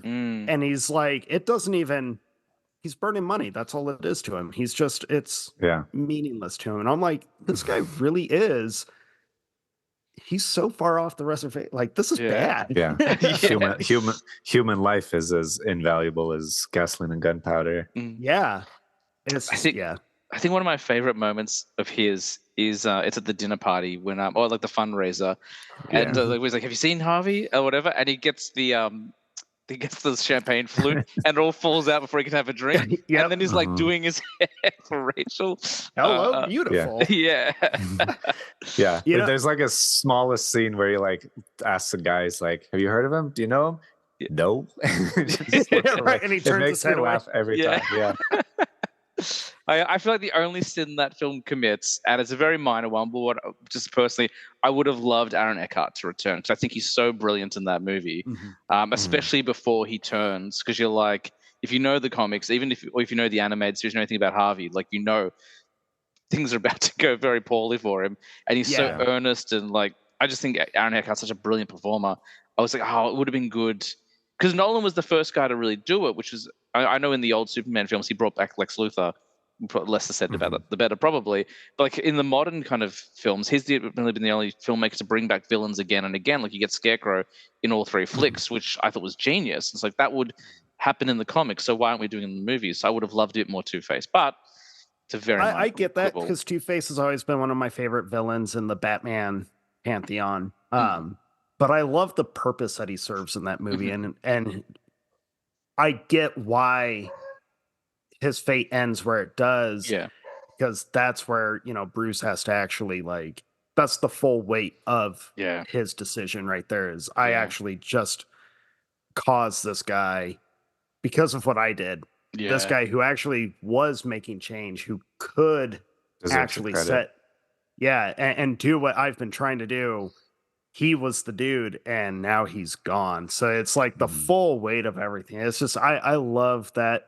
Yeah, I wish I always want more Two-Face. Not Tommy Lee Jones Two-Face, but like animated series and Aaron Eckhart. Like those Two-Faces, just they're perfect. So I will say that is the best defense I've heard of him dying. So I'm like, you know what?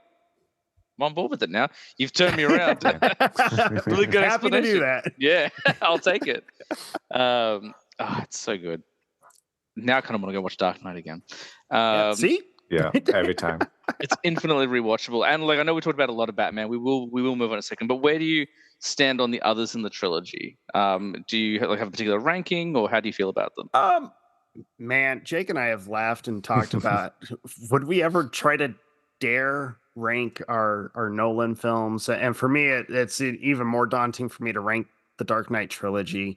I don't really have a ranking because I never watch them separately. I know you can, but why would you? But why would I? And to it's me, like, why would you watch Two Towers by itself? Like you watch all three Lord of the Rings. To me, it is one story. It's one continuous story. So you have to, Batman Begins is literally the beginning, Dark Knight, and then it concludes with Rises. I think all three are incredible. All three really kind of like, well, especially Dark Knight, but made me understand why Batman is so important to me. And I know you just said you have some issues with Rises, and I know a lot of people have some issues with Rises. To me, going back to back from Dark Knight and Dark Knight Rises, by the time it ends, to me, every time it is just so moving. to me, Mhm. because I got to see this character who I cherish and hold so close, like go through all this stuff. And there's a lot to be said about the character of Batman. And I know like Ben Affleck is the perfect comic book adaptation of Batman. He really is. Like he's the Mm. most accurate to the comics. I Mhm. love Pattinson as Batman. Michael Keaton is always going to be classic and royalty. So is like, well, not George Clooney, sorry. But like Val He was Kilmer, my no? first Batman. Val Clooney's. Kilmer should have been amazing, but he signed on for a movie that he didn't get to make, which Yeah. is a common Mhm. story. But they all bring something so great, but the combination of Bale and Nolan, that Batman, Mm. and with the combination of Rises, it was just very like uh inspiring and Mhm.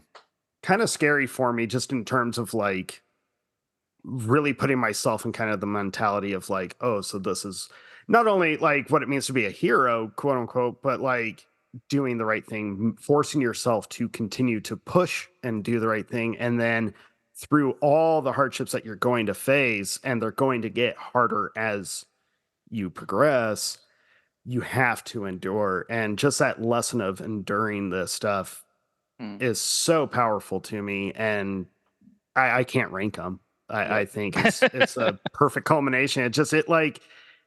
It's so well strung. My only Mhm. complaint is like Dark Knight Rises should have been like 4 hours, but but it is what it is, and I'm okay with that because it's a pretty powerful film to me. I know Jake's wife. I mean, we all saw it together on IMAX, and I know she always likes to talk about watching me watch that movie and just kind of seeing like my Affected you. fandom Mm. and Yeah. how it was like, because it really does like emotionally and very deeply affect me. So Yeah. yeah. Hey, you don't always pick your favorite child, so I get it. That's totally cool. Yeah. And I like I like your reasoning behind it as well. Like, I thought I was a Batman fan. I was like, I'm gonna hang up my cowl now. Like, do you know what I mean? Like, I'll secede the crown. It's fine. Um, uh, Jake, what's your number two? My number two is my old man movie, I guess you could call it that. Yeah. And it's not normally the kind of movie that I would go for. It's not like my main genre or main style that I'm all about. But for some reason, this one has just stuck with me forever. And it's kind of like Dustin said, about as good as it gets. Like every time I watch it, I get more out of it. I learn more about life and myself and the people around me and all that stuff. So it's kind of one of those kind of movies. My number two is Forrest Gump. Yes. What a great flick. Yeah, I love it, and I love how normal of a man he is. That Forrest is just a normal dude living a normal life, but then kind of goes on an extraordinary adventure. It's not really an adventure, it's just his life, but he gets in these extraordinary situations just by accepting the things that are put in front of him. He doesn't try too hard to achieve anything. It doesn't say no to anything. And so he just kind of goes on this ride of his life. And of course, it's set in a time period which is very interesting and tumultuous and crazy. But him like meeting the people he does, meeting all of the different politicians he does, going to war, coming back, starting a business, meeting his friends and caring about them. It's such a beautiful story. And then since becoming a dad, it's just even more like heightened, even more powerful. Like I cry every time I watch this movie. That Like ending this movie, is so this heartbreaking. movie, Yeah. and this Saving Private Ryan. Fucking Tom Yes. Hanks always gets me. And yeah, the end. Just the fact that he's like the thing he's concerned about the most. His worst fear is his like shortcomings as a person, and he's like, what like is my children going to be like me? Are they smart or are they not smart? And did I pass on my worst parts or my best parts, or where like what is that? And just the like the look on his face and the feeling that he has is just so beautiful and powerful. So I love it. I love like this every little thing that happens to him and every little thing that he does and kind of the little life lessons that he learns along the way. and that it's just about like not really thinking about what if could have happened or living with regrets. It's just whatever is, and whatever isn't wasn't meant to be, and you just kind of go with the flow of life. Mm. It's Yeah. just beautiful. It's such a beautiful. It's been a minute since I've checked out Forrest Gump as well, but I agree with everything you're saying. I think it may hold the title for best movie soundtrack of all time. It's pretty definitely good. definitely strong contender. Like pretty good. that soundtrack got a lot of rotation in our cars when we were younger. Mm-hmm. Mm-hmm. I think my daughter's yelling at me through the garage. Sorry, she's looking for her Easter chocolate. Easter is tomorrow. To timestamp this episode for the listeners. It's such an insane flick. Like, if you think about it, like, because you mentioned like kind of that grandiose adventure, which is his life, and you're 100% right. Like, think of just like one event that happens in his life. That would be a whole movie normally. Yeah. Like, Oh, you yeah. would just do a whole Vietnam War movie or a whole movie about a guy running across the country. But it's like they just jam so much into that flick. It's insane, and like I think it's one of those films where tragically you probably wouldn't be able to make it today. I think that it would be canceled. Like, stupidly, it would be cancelled simply for the decision behind the performance. But it's so incredible. Like, yeah, it's just a bizarre thing that it's so meaningful how simple he is. Like, yes, he's not at the mental faculty of like your average. He's a little below average, sure, but that isn't bad, and that makes it better, honestly, because he's just as much of a person. I think he's. I mean, more than normal people do. Yeah, if you want to talk like modernizing Forrest Gump, I would almost. I'm sure I'd be in the minority, but I would say he'd be like championing, you know, that kind of stuff of like not allowing any shortcoming like that to actually hold you back. I mean, like Jake said, the whole purpose of his life is he just keeps going. He just it is what it is. He'll figure something out. Like, things just seem to work out as he just lets it lie. And it's I think that's a pretty powerful message actually in a movie. Is like Jake said, relating real life to it is it's so beautiful. I love hearing Jake talk about Forrest Gump. I love like how the scope of it, because I do think, like you said, it could be a movie about just one single thing that he does, but seeing the scope of his whole life, it gives you much more perspective into kind of how everything that you think is super important is not really important. And I think that's more and more needed nowadays, as we focus so much on one specific event or one specific thing that someone did that they should be canceled for, or one specific election, and this is the most important election of your whole life. Like, 4 different presidents get shot in that movie. Like, Forrest Gump just kind of lives his life, and politicians come and go, everything else comes and goes, and all you need to do is just kind of stay in your lane, do your thing, and enjoy your life. And and where do you stand on Jenny? Because I've heard a lot of people call her one of the biggest villains in cinema of all time. She is a villain. So. She's a villain, but I don't think she's nefarious. I think that she's a damaged person who came from a damaged background, and was obviously, her and her sister were abused by her dad, and so she's kind of just falls into that trap of being hurt and being damaged and not being able to like set that free until the very end. So I think that if she's a villain, she has a good redemptive arc, finally getting her life together, finally having a son and all that stuff. So it pays off for me. I don't mind. I like Jenny overall. I identify with Forrest and his like wanting to love her and her not letting him love her, and that unrequited love story. I always think those are interesting. So it works for the story for sure.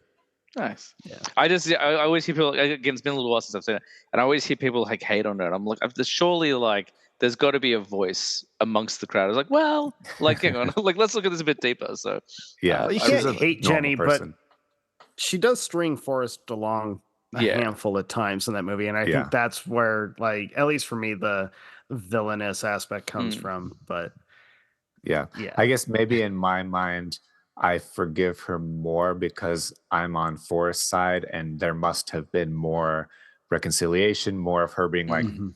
I'm sorry, I was lost, I fucked up, and they figured out that they seem to be in a good place, so I forgive her because Forrest forgave Yeah. her. Well, and I Yeah. love that the movie doesn't try to give you that forced like conversation of apologies. I think that would have ruined, or at least put a kink in it. I feel like the way it's just I feel like the beauty of Forrest is that like I think that like sorry is probably enough for him. yeah. You know, Yeah. I don't think you need that conversation because it's like, oh, all right, well, you're here now. Yeah. Like, Yeah. Very quick to This- forgive and move on. It's something I think everyone needs Yeah. to work on. Yeah, it's really beautiful. Like the Not more you hold a talk about it, I'm like, grudge. oh man, this flick, I gotta really go back. Like it's on my shelf. I gotta go pull it out again. Yeah. Give it a watch. You give me lots of rewatch, which I really like. Well, We'll we're get we're at the pointy end, guys. We're at number one. Mhm. Dustin, what's your top flick? Oh man. This movie, this is probably the one that I have to be mindful of just how deep into the philosophy to go. But this movie is the most meaningful to me. My number one is The Matrix. Yes. This movie is a whole nother level to me. And Jake's heard me go on this rant several times. This is not just a movie to me. This is literally a like mirror of everyone is Neo. Everyone has to go on this journey. You have to choose it. You have to pick it. There are so many things in this film that I'm like, I never watch it as just a piece of entertainment. I did the very first time I saw it. It was also the first R-rated movie I got to see in the theater. My dad and my brother took me, so it's got like super cool ties with that, like kind of that connection to those two. But it's another one where like that second rewatch, I was still pretty young, but that second rewatch, it was just I understood very quickly this meant something more to me than a normal movie did. And over time, well, over time's exaggerate. It was very quickly just realizing like, oh God, this is not just a cool action movie with amazing, groundbreaking effects and storytelling, and it just rejuvenated action as a genre and sci-fi as a genre.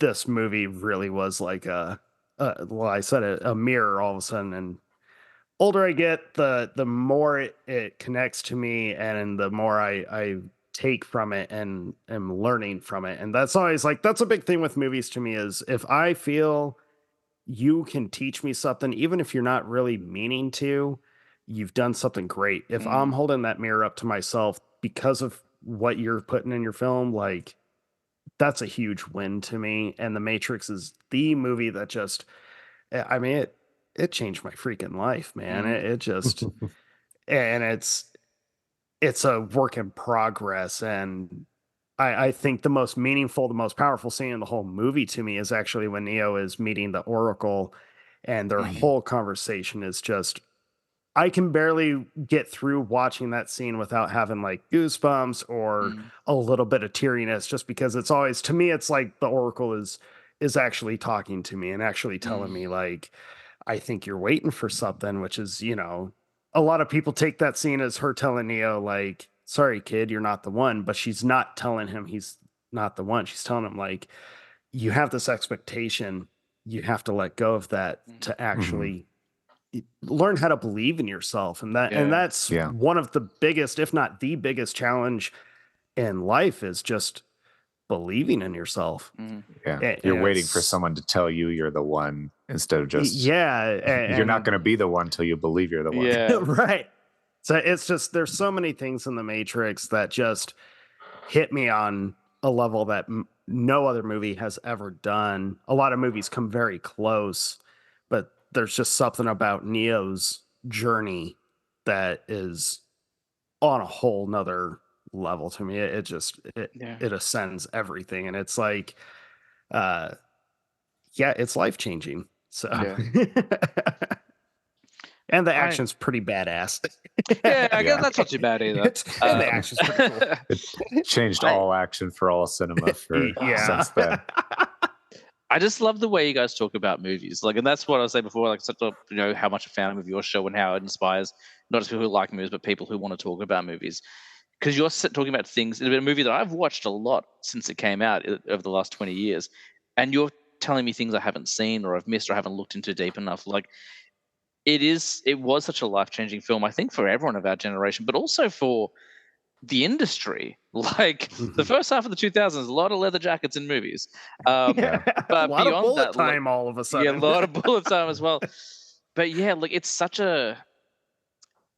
People talk about the Matrix being complex, and I understand like the science behind it is quite complex, but I think it's a very simple hero's journey. It's just that people like they kind of it's so effective and holds up incredibly. Like, it is as perfect today as it was when it came out in 1999. Oh, yeah.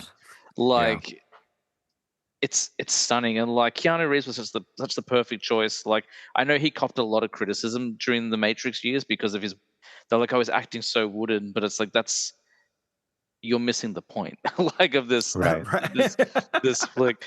I think sadly, when I was younger, when I first saw the Matrix, I was like, I'm Neo, man. I'm just like Neo. The older I get, the more I'm like, oh, I'm Cypher. Like, I'm totally Cypher. Like, there been so many times where I'm like, nothing. Like, I just want, sit there and believe my stake isn't real. It's fine. Like, Ignorance is bliss. It's we've talked about the sorry, go on.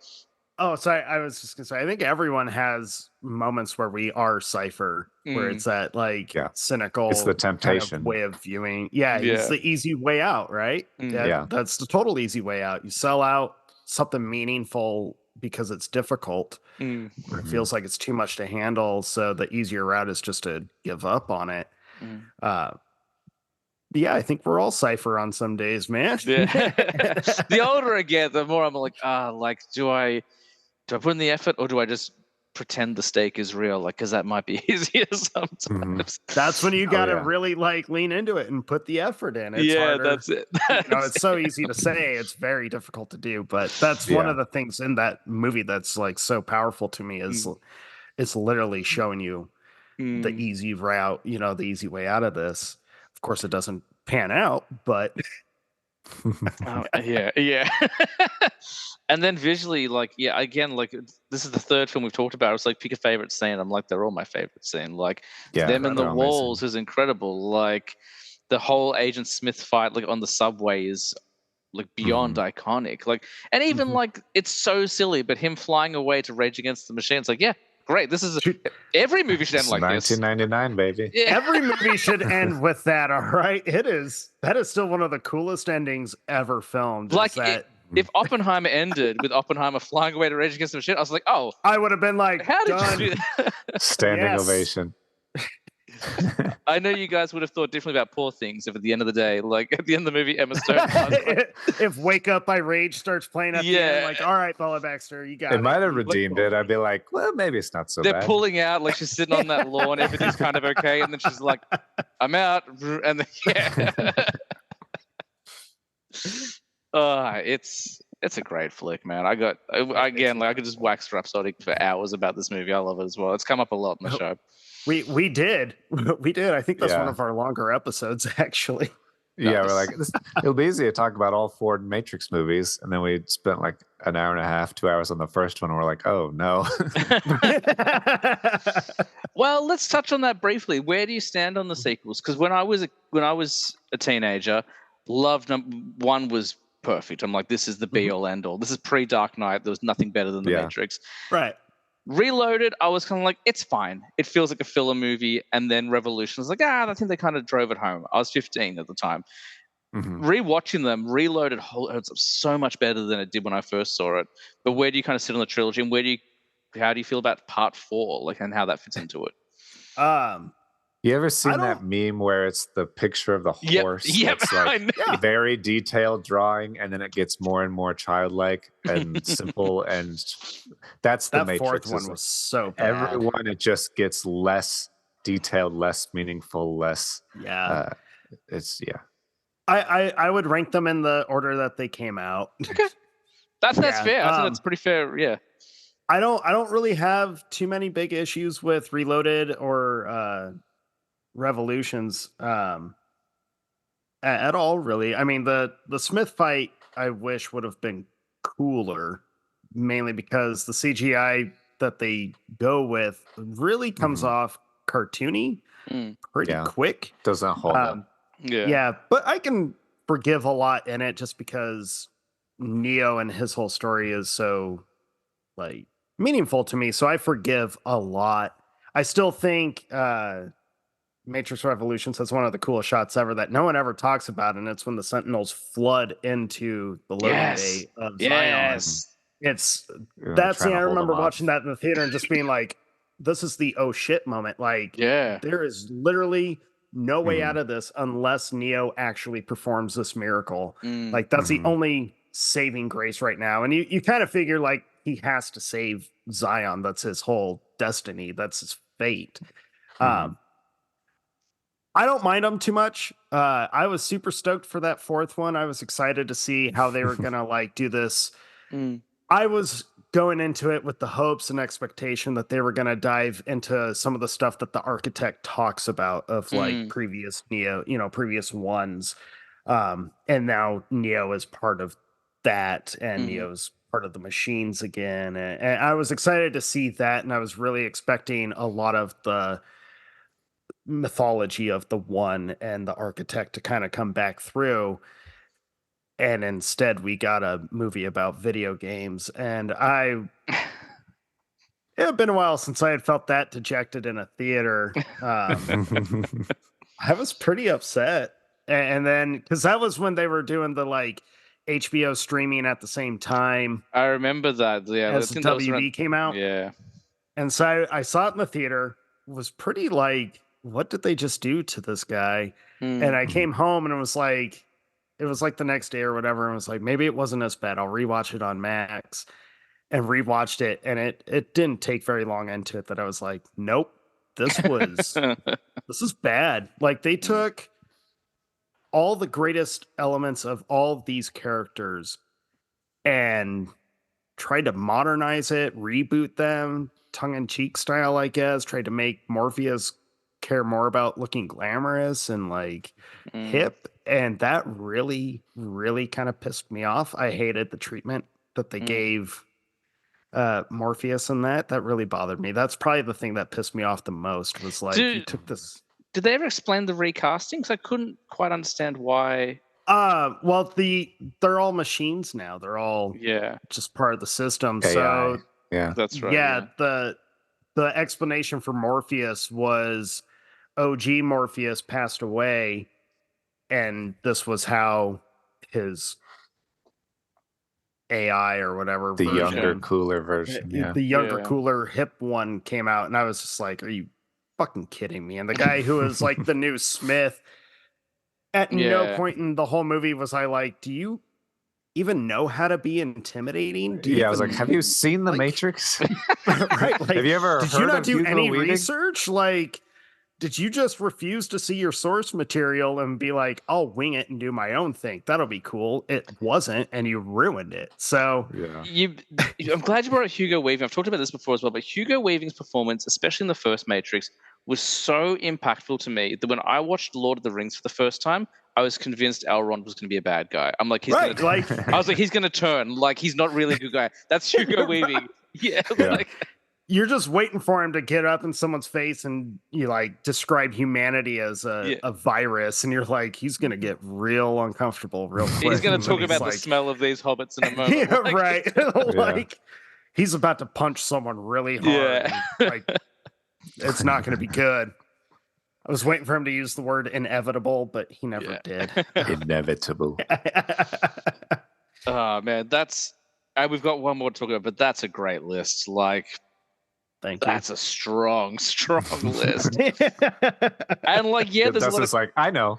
Yeah, and there's a lot of crowd pleasers on there, but I don't think that like they're crowd pleasers for a reason. Like right. I do get people that have commented like when we did our top 10, which was really difficult to do. Oh yeah. And we both learned top 10 lists can kind of change. 100%. It depends on age and perception, all that stuff. My crowd pleasers, sure. but they all like have hit something way different to me, and I'm like, I wish the general mass would see kind of what I see in it. So hopefully, like, hopefully I can get people to rewatch them and kind of think of it like, oh, it's not just this. Yeah, no, 100%. Like, yeah, it's a buddy of mine, Nick, comes on the podcast quite a bit, and I always say that because his favorite genre of music is stadium rock by his own admission, and I'm always God. your movie tastes are like the stadium rock of films. I feel, but like, but then that being said, like, he's a huge Nolan fan, which I think falls under that category on a face level, and then if you go deeper, there's so much more to it. But like, there's a reason why the genre is popular. There's a reason why these movies are popular. Like, yes, if you just look at the surface, there's plenty to enjoy, but then there's so much more in the folds as well. And like, again, you're talking about these movies that I've watched dozens of times, and you're telling me stuff that I probably should have seen by now. I'm like, oh my God, like, it's like I'm waking up. It's like I'm being unplugged from the Matrix for the first time. Like, There you go. So I think it's a brilliant list. And not to be outdone, like, Jake, yours is incredible as well. How are you going to finish off your top 5 list? So my number 1 is, I think, kind of more of a recent development. We did our top 10 all time, and I kind of, it slipped up in there when I think surprised Dustin with it. But we've talked about Christopher Nolan a lot. He's obviously my favorite filmmaker, writer, director as well. And I don't hear this movie get praised as much as it should, but every time I watch it, I fall in love with it even more and more. So my number 1 is The Prestige. I knew you were going to say The Prestige. Yes. I was like, say it. Yes. I always get excited about this one too. I have the strongest affinity for this movie and the characters and Christopher Nolan as a director. We talk about him all the time, but him as a writer and director, and he is that kind of, he's become, and I've appreciated from the beginning as he starts injecting IMAX into more and more of his movies. And then now all of a sudden IMAX is like the format that everybody's like excited about. That wasn't the case, 5 years ago, 10 years ago. And he really championed that. And so just for him, as a guy who likes to write and create movies, never went to film school, just started doing it and kind of became this force. It is kind of, he himself, his name will sell movies. And he is kind of that stadium rock thing that people are like, oh, it's a Christopher Nolan movie. It's going to be good. I might not know everything that's going on in it. And that's okay, because I'll kind of go along for the ride and I'll feel kind of everything I should feel. And it's going to be a good time. So the Prestige, though, for me, there's so much to love in it. It is hard to choose between all those movies. I love Interstellar. I love Inception. I love all of them. We talked about The Dark Knight. They're all amazing. But the Prestige to me is special and brilliant because of the writing and pacing of it. So the more times I watch it, the more time I spend with it, I get more of an understanding of where every character is at and at any given moment. And there's no wasted space. Like every single scene, once you know the story and you know the characters and you know where it's going, every time you watch a scene, you're like, well, this is connected to that. And this is setting up that. And so it's every line of dialogue I get goosebumps for, because it's you know what they're alluding to, or they're foreshadowing, or they're referring to something by not referring to it, and you don't know that until the end. You don't know the opening of the movie is the end of the movie, and it's not like a confusing Memento kind of way. It's like just a brilliant storytelling kind of way, and it's brilliant for a movie about magicians and the technical process of them trying to fool an audience or trick an audience into believing that something that wasn't real was real. Christopher Nolan approaches it in the most pure and brilliant way ever, which is that he is a magician. He is performing a trick in front of you, making you fall in love with these people that don't exist, and making you follow this story that isn't real. And the pieces of the movie are like the pieces of a trick. Christopher Nolan's story has the same elements. He has a pledge. He has a turn. He has a prestige in the film that you need to fall for, and he has misdirection so that you don't see it coming, and then you get, oh wow, at the reveal and all this stuff. So much of it is perfectly placed and perfectly done, but it's not cheap. It's not like, oh, I tricked you. It's like, no, if you're paying attention, the first line of the movie is, are you watching closely? If you're paying attention, he's showing you everything you didn't know. And when this little bird gets crushed and the little kid cries, and he's like, well, and then he brings the bird back, and he's like, oh, we brought the bird back. It's a magic trick. Everything's okay. And the little kid's like, but what about his brother? And you see a brief flash on his face, and you're like, oh, you're a smart little kid. Like, I actually understand what's going on. You can be that. You can follow the breadcrumbs of the movie, and I totally understand it if you really wanted to. So, and that's such a great foreshadowing for, spoilers for like a 20-year-old film, but for the twist at the end as well. Like, yeah. That film wasn't just a trick. That, like, it doesn't trick you; it blows your mind. Like, it's insane. Yeah, right. I was gonna say, when Jake said, it finishes with the prestige, and you're like, oh wow. I remember it being a little more holy crap. Yeah. What? Like, are you kidding me? Oh, it's so perfect. and so much of the buildup, and you see how Borden really understands like what he needs to do in order to achieve this great magician status of, you have to live the persona and the sacrifices that he and his, spoiler alert, brother make in order to become that. They're both committed to it. It's just incredible. And so as you watch it more and more, I just love more about it. And then there's more. Like, I love complicated movies. I like, the more complicated it is, the more I'm like into it. And I love how the rivalry between Borden and Angiers is paralleled by the rivalry in the science department with Thomas Edison and Nikola Tesla. And they're kind of the same sort of things, like someone who's the face and the big name, and the one who's really wanting to sell it, and then the one who actually knows what he's doing, and he can't sell it well, but he's actually genius and a really great magician. And so there's such a good parallel. And so having David Bowie play Nikola Tesla and show and do all of those parts. I'm also from Colorado, and so seeing the like actual historical elements of Nikola Tesla having a like experimental facility in Colorado, that really happened. He did actually do that. And there's just a really interesting combination of science fiction and historical fact, and it's just a brilliant and amazing movie. That every time I like Google something, I'm like, when the girl drowns at the beginning and they're so helpless to like save her because the trick went wrong, and I'm like, when did CPR get invented? And they're like, oh, it's 1960. Oh shoot, well yeah, you can't save this girl who just drowned because it's the 1800s or whatever. Yeah. It's brilliant. I'm so glad you brought it up. We did a whole Nolan episode last year at some point. We sat down, went through all of his films that we'd seen. Oh man. And we were talking about how unappreciated, the kind of unrecognized the Prestige is, because everyone always thinks about Batman or thinks about like Interstellar, his big science fiction epics and stuff like that, which are brilliant, of course. But like, for some reason, like, because this fell between, I guess, Batman Begins and The Dark Knight, it's just like it's a forgotten part of his history, but it's such an excellent film.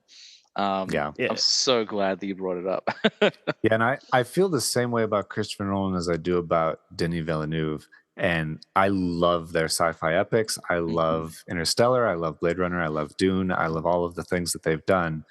But I also really love their smaller, simpler like movies. Like The Following Prestige, is incredible. Following, Memento, Prisoners, Sicario, all of these movies. Sicario, Why? I'm like, you always I want them Prisoners. to get back to that also. Like, I love where they're at, but I would love to get back to those kinds of movies because those are so good. Yeah, and Prisoners having that common thread with The Prestige of having Hugh Jackman in both in some of his strongest performances, I would say. Like, people always think of him as like either the song and dance guy or Wolverine. And granted, Logan is pure perfection for me, but the performance he gives in Prestige and particular Prisoners is just so incredible. Yeah, Prisoners. You don't like Prisoners? It's not that I don't like. I can't rewatch it. It's too good. Yeah. Prisoners came out in like what 09 or 10, something like that, or no, it was later than that. I think it was like 2013. 13. Yeah. Okay. That movie was one of those, like, my daughter was 4 when it came out. Yeah. And I went and saw Prisoners, and just the performances and how real it felt and how intense it was. And just kind of, again, like, it made me realize, like, oh yeah, scorched earth. If anyone crossed my kid or did something like, I would probably not be able to hold anything back. And to see that, like, be portrayed in such an intense, incredible way with Hugh Jackman. Yeah, that's just one of those movies where I'm like, it's a good movie. I have a high respect for it. Don't really ever want to watch it again. It's true. Like, I remember before I was a parent, I was like, I'm never going to be that guy. Like, they always say when you become a parent, like, your taste in films change. But that's not going to be me. It has affected the way I watch movies. I watched, what was it? I want to say Lady Vengeance, the part of the Vengeance trilogy, like Old Boy and stuff like that, Lady Vengeance. Okay. And in that flick, I don't know if you've seen it, but wonderful Korean flick. What happens is this woman gets locked away in prison for like a bunch of years for being accused of like murdering a bunch of kids. She didn't do it. She had to like hold it a secret. Spoilers. But at the end, like, she's finally got the culprit who didn't. She's rounded up all the parents of the children who've been murdered, and she's playing the footage of them just like crying. And when I watched it after my daughter was born, she would have been like 3-4 months old, and I was like, oh, so every child sounds the same when they cry at this age. Well, I can't watch this flick anymore. I was like, oh my God, like, it traumatized me.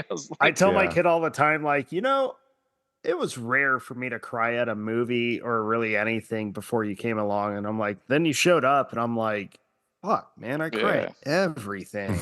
Yeah, it really changed watching movies and getting through movies. And as she's grown up, as parenthood has progressed, there's a lot of stuff in movies like that I've always loved where I find myself trying to rewatch it, and I'm like, man, I really don't need this part in this film. I think I'm gonna step away for a minute or just skip the scene. I have found myself just blatantly like, I'm just gonna skip this part.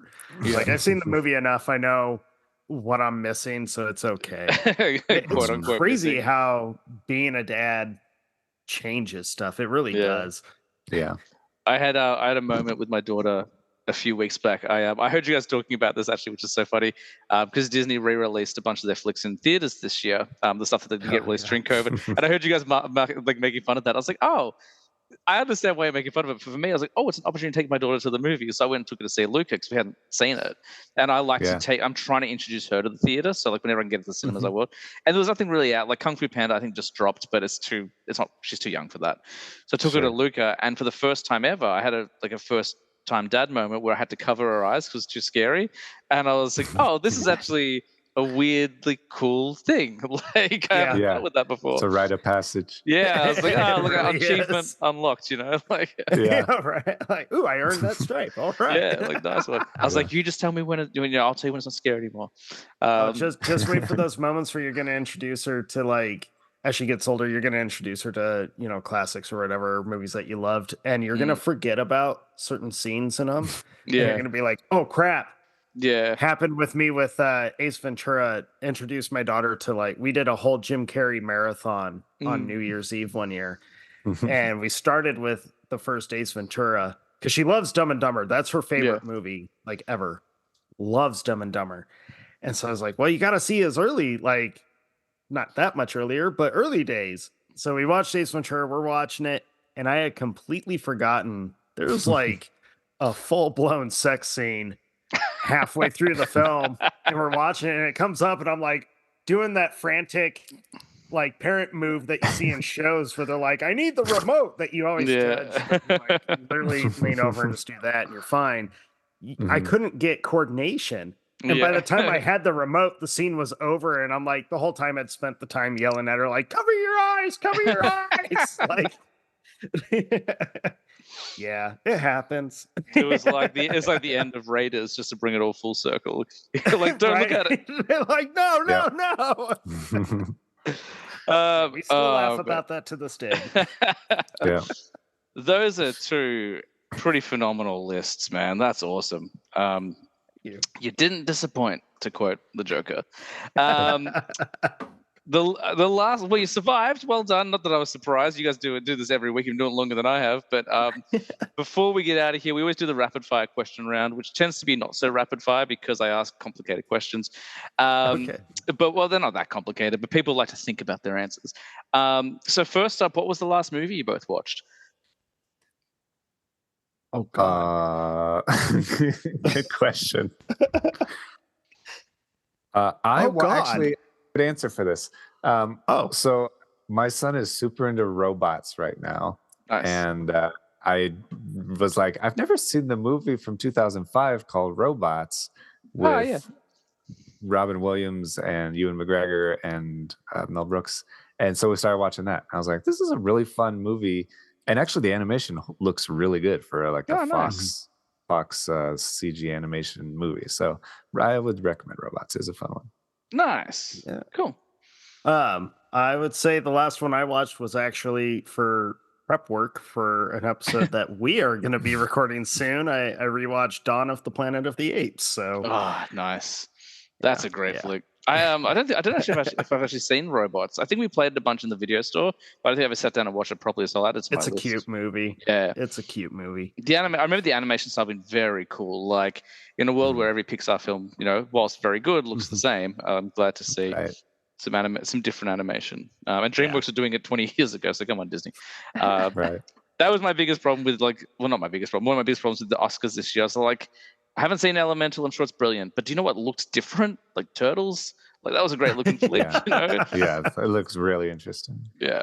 Yeah. Alrighty, excellent. And what's a flick that's been sitting on your watch list forever? Something you haven't watched. You're like, I'm going to get to it eventually, but you just keep putting it off for whatever reason. God damn it.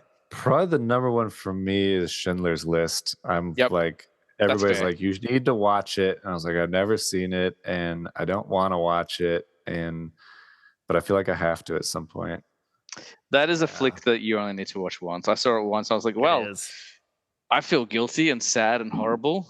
I don't really like. Okay, done. It's an excellent film. Brilliant but film. I am one of those people that tells Jake, like, you kind of have to watch this movie. Like, it's an important film. And it's done well, and it's done with like the right kind of heart and mentality behind it. When Spielberg made it, there's care. It wasn't for a Hollywood dollar. Right. But yeah, it's a one-time watch kind of thing. I've watched it a couple times, mainly because I had to rewatch it for an episode that we did a couple years ago. And it's like, still stands. It's the one time was good. Cool. Yeah. It's still awful. Yeah, it's still really and not an awful film, just still like, no, still feel bad. Like, peak horribleness of mankind. Cool. Yeah. Oh man, there's still a lot on my list that I have to watch. But I have to go with, it's not like a classic by any means, but it's one that this guy keeps bringing up and has been talking about for as long as I can remember. I gotta watch Valhalla Rising. I just watched that this year. Okay. Well, don't say too much. I mean, this guy's told me a lot, but I gotta watch it because it's. Look, I'll just say this: Mads can do no wrong. Do you know what I mean? Right. Like he's always great. Yeah. And I'm a big Nicholas Winding Refn fan. I think that his style is awesome, and it's one of those like relaxing movies for me. I just put it on, and there's not a lot of dialogue. It's a lot of visuals, and it's very violent. It's not very like comfortable for most people, but for some reason I find it very relaxing. That was the thing that surprised me most because I knew nothing about it. I just picked it up from like a thrift store. I was like, oh, I didn't know that. I knew this was no longer available. That's awesome. I'll pick it up. And I was shocked by how little dialogue. It was a very quiet film, considering what it's about. You would expect it to be, the easy route would feel like make it. I'm going to say anything. I don't want to spoil it for you, but it wasn't what I was expecting at all. Nice one. You've kind of answered this question already, Dustin, but I like to ask it because I know I am big time. Are you guys movie criers? Oh, yeah. Yeah. I didn't used to be. but I've become more so in the last just like Yeah. couple of years. I think having a kid, you start Yeah. caring about life more Yeah. and things more and relating to people more, and that definitely has caused that. Yeah. Nice. I love a movie cry. Yeah. I also like, I'm unapologetic over it. My daughter likes to try and give me crap because we'll be watching a movie and I'll start tearing up. And she's like, "You're crying?" I'm like, "Dude, it's okay. If Yeah. anything, it's total validation to the writers and the like Yeah. everyone a part of the story. Yeah. They moved want you. to get this emotion out of you. They're doing it." She Yeah. hates Yeah. crying during movies. I mean, she's a teenager, so of course she's gonna hate it. It's And I not keep cool. trying to tell her, like, it's actually kind of good for you to get that Yeah. out. Like, let it go. I'm not gonna judge you for it. I'm a big time ugly face crier. Like, Yeah. it gets bad. I love a movie cry. I can't remember what I was going to say, but yes, I am. I had it all lined up. I forgot what it was. We've been talking for like 3 hours, so it's Yeah. okay. Yeah. It's all good. Excellent. All right. So I don't know whether you guys will be kind of down this or not, but do you follow a particular actor or actress just because they're in it? And if so, who do you follow? It's a good question. I always say that I have a hard time disassociating actors from characters, and so I really like when I see a movie that doesn't have anybody I recognize in it, because then they can be that character entirely. But I mean, I feel like Tom Cruise and Keanu Reeves are kind of up there as like, yeah, they'll pretty much always be good. I feel like Jake Gyllenhaal is pretty much he's a weird one because he can be one of the best actors of all time, but he also can just do something very basic and medium and mid, you know? So I don't have like a love, like an infatuation or anything. There's nobody that I'm like, you're the best, because it comes and goes. Yeah. It does. I think more so when I was a kid, and it was really with Tom Cruise, which was kind of a bummer because as I was getting into his movies, like Mission Impossible was a huge one for me. He started doing a bunch of movies that I wasn't allowed to watch. So I was like, I'm going to watch everything Tom Cruise, and was quickly told, no, you're actually not. Then Pump the Collateral brakes. and Tropic Thunder Damn came it. out. Yeah. But no, I don't really follow, like, just because a name is on a bill doesn't mean I'm going to automatically see it. I just kind of, I just like watching the movie, and if a familiar face happens to be in it a lot, that's cool. There's definitely a few that I'm like a bigger fan of some of their movies than others, but well, I don't know. I'm kind of shocked Jake didn't say Ryan Gosling. I feel like if there was one, he would probably be that name that would be like, ooh, yeah, I'm probably gonna follow that one. Yeah, that's Ryan Gosling is good. Arnold Schwarzenegger's is good, but he's not doing it anymore. But I will watch any Arnold Schwarzenegger movie for That's sure. true. That's true. Yeah. Yeah, I we're like 90s guys, remember? Yeah. Yeah. I like your rationale behind it. Like, yeah, it's sometimes a seal of quality. I always found it confusing when films were like, from the producer of. I'm like, it's the guy paid for it. Like, Yeah, right. the guy they've with the produced a least lot of creative crap. input, like, from him. And always I find always it feel hilarious. that's kind of a goofy thing to do. I know it's to entice people to be like, oh, I like that movie, I'll probably like that one. But what it actually ends up doing is being like, oh, so this movie's going to be just like that one. And it's usually not. So I always kind of get discouraged when I see, from the producer of, and you're like, ooh. Yeah, Like, that's your biggest marketing ploy. Like, that's what you're Yeah. hinging your promotional campaign on. Okay, well, Yeah. I got burned by that one a lot as a teenager. I'm like, oh yeah, from the producer, not realizing that they had nothing to do with it. Right. We don't like to get too negative, but I do like to ask, what was the worst film you've ever seen? Do you want? How do you want us to gauge this one? Because we have worst dealer's choice. I'm the dealer. Hang on, no, that's how I use that phrase at all. However you interpret it, that's fine. Okay. Go ahead, Jake. It's hard to not have the same one, so I'm trying to pick a different one. You can have the same one. It's all good.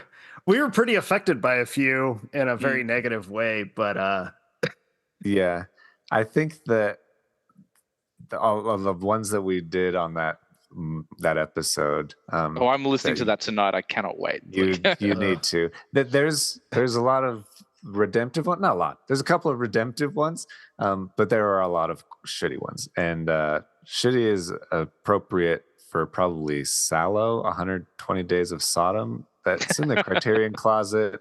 It's a garbage movie, some Italian thing, and it's just about I've seen it, yeah.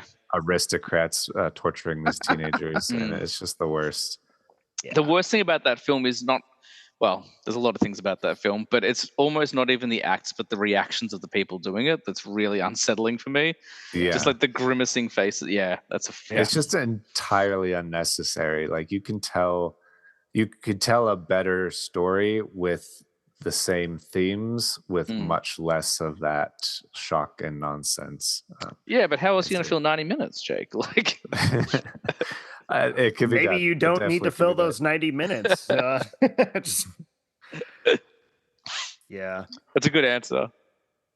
Man, I'll give you two. I'll give you like the one that I think you're expecting, and then I'll give you the one that Jake joked about earlier. The worst thing I've ever seen was a Serbian film. Yeah. That was. I'm pretty desensitized to a lot of stuff on film, but that was something so far lost. That was one that really cemented the like, and you're gonna hear us go on this a lot about these people putting shock and edginess ahead of like actual storytelling and art. Serbian film was something on that I feel like the people that made that and the people that were in it should probably all be investigated. And like there's something deeply disturbing and very wrong for them to feel that source material was okay. I've read enough about it that I never need to see it. And I should also point out to listeners, often you'll listen to this show and you'll be like, oh, I should look that up. You don't need to look this one up. You're not going to do yourself any favors looking this one up. It was the most vile thing to the point where I literally had to pause it and look up, like, is it even legal for me to be watching this movie? Yeah. It was very, like, that was... I felt kind of humanity and just any general cleanliness as a human being, like, not even, like, stripped away, but just like completely stolen. It was so gross. I can't believe it exists. It shouldn't exist. So there's that. And then it's one of those flicks like it's funny, like I've seen a lot of films that was supposedly banned, and nine times out of 10 you're like, okay, like obviously we're just a little bit, we're just a little bit more intolerant, I guess. Like when we were younger, we couldn't handle it. That one, I'm like, I get it. It's actually banned in Australia still. Like you cannot get it in Australia. Good. And I get it. I'm like, I've read enough about it where I'm like, I don't care how fake it looks. I don't care. It's just like I can't justify. Yeah. And if you listen to that episode, you'll hear us talk a lot about it.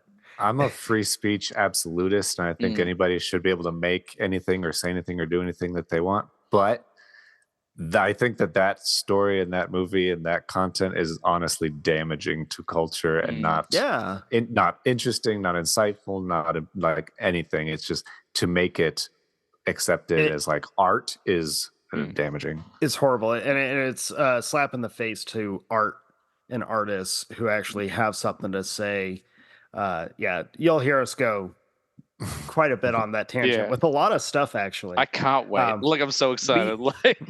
We learned, because we went into that episode thinking that we didn't have really limits. We were like, whatever. And we learned very quickly we do have limits, and we're actually pretty staunch in those limits. Like, nope, you're not changing my mind on this one. So there's that answer. And then the other one, I will always bring it up because it's the only movie as of present time I've ever walked out of the theater. Wow. Okay. And that was Open Water. That movie is just such a pile of horrible crap. I've never seen Open Water. It's so dumb. Isn't it based? Is this a found footage shark movie? Is that what it is? Or? Yeah. It's supposed to be based on a true story. I guess. And it's boring and it's shot terribly, and the dialogue is just like I can handle movies where characters say and do stupid things in a serious situation. Mm. I'm a horror fan. That's like Mhm. 98% of that genre. And you just talked about like that instance with your daughter before you're trying to turn off the sex scene. Like, I've forgotten how to function a remote. Like, it happens. Right, Like, right. It It does happens. happen.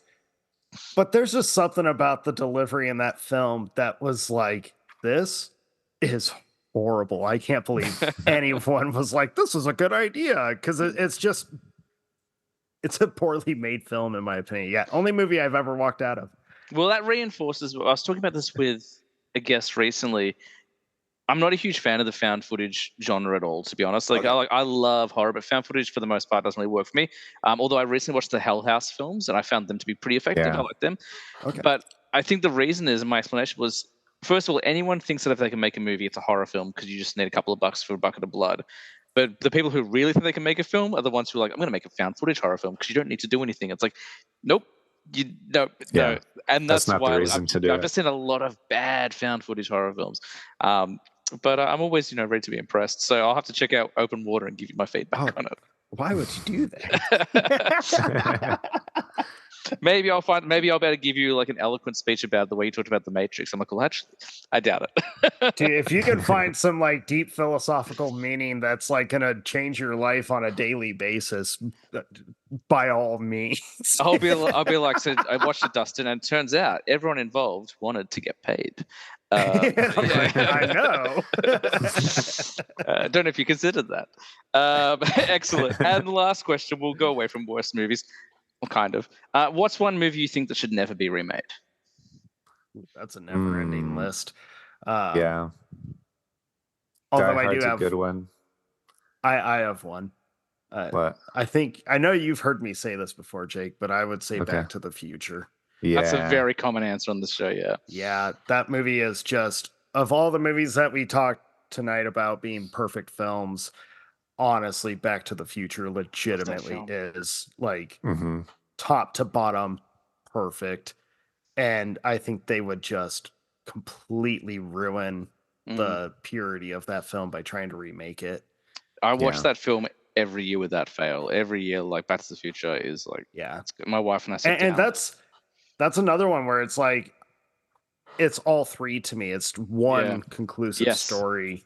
It just is. And I think part 3 is significantly underrated. Like, people. Oh, it's so much fun. Yeah. It's so much fun. So good. I love 3. Yeah. My wife disagrees, but that's okay. I loved Cowboys as a kid, so to bring that in was just such a fun time. Yeah. Godfather's another one that there's no way. If you chose to remake The Godfather, you have a death wish in Hollywood. I don't know that anybody would stand for that. I don't even know where you'd begin with the casting for that film. Like, there's no modern, like, they're still making gangster films with Pesci and De Niro. Like, there's no modern equivalent. Right, like, do you know what I mean? Yeah, we kind of need the next generation to like start some new renaissance in gangster movies. That'd be interesting. Where are Italian American actors like of this generation? It's weird. Remakes are weird to me, man, because sometimes I don't mind them, I don't hate them or whatever, or I'm surprised by them.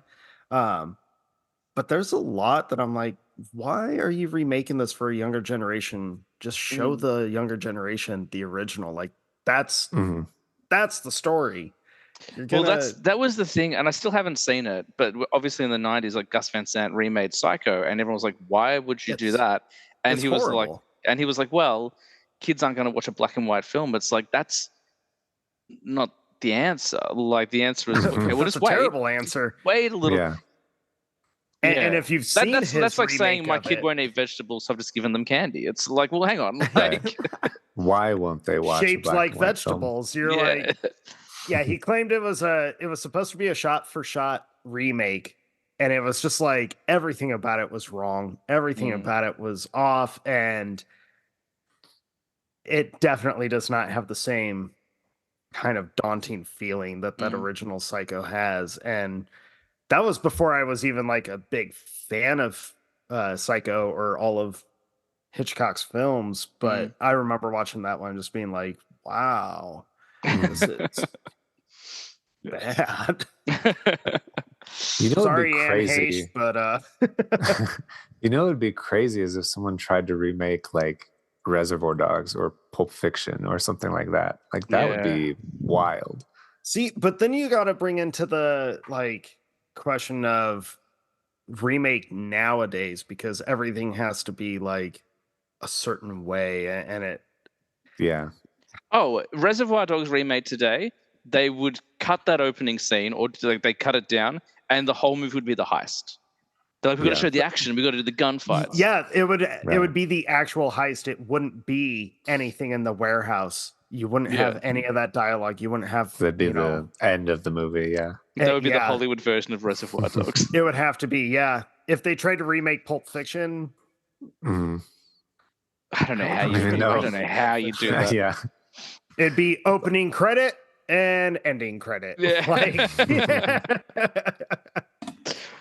Yeah. Or just all be set in the diner or something like that. They would be like, we need to simplify it. The audience, these kids are watching their trailers on TikTok for 3 seconds. We need to.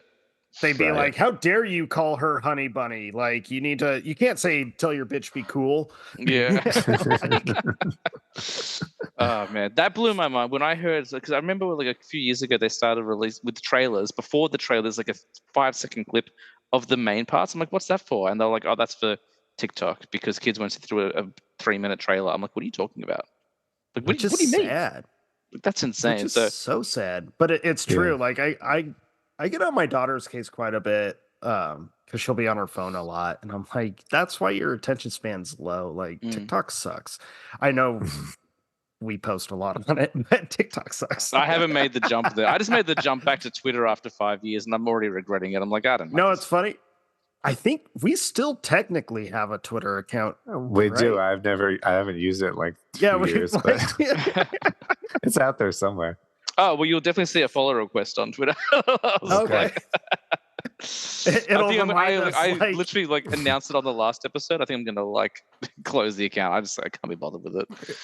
It's a cesspool. It's such a cesspool. Yeah.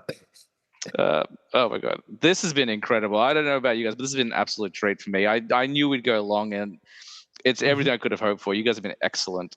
Before we get out of here and wrap things up, do you want to plug the show? Tell them we can find you, that sort of stuff. Yeah, Movie Bonerz, we're everywhere. At Movie Bonerz on everything. Boners with a Z or a Z if you're across the pond. And YouTube, Spotify, all the things. We have a lot of episodes out there and a lot of ones still in the hopper to come. So it's a good time. Definitely go and check out their show. Like I've talked about it a lot, how much I love it. That's not a line. I am, although there is, I was going to tell you this at the start of the episode, I have a confession to make. In the video I recorded for your awards episode, at that point I hadn't heard your show at all. But the opening line I give as myself is, "I'm a huge fan of the show, guys."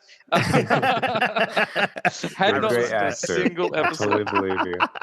So I was like, I probably should actually listen to the show, and it is my new favorite thing. Like, it's very comforting, and like everything I talked about at the start about how kind of eloquent you talk about films, how in depth, like you've absolutely delivered on this show. So like they know, the listeners are like, yep, he wasn't lying.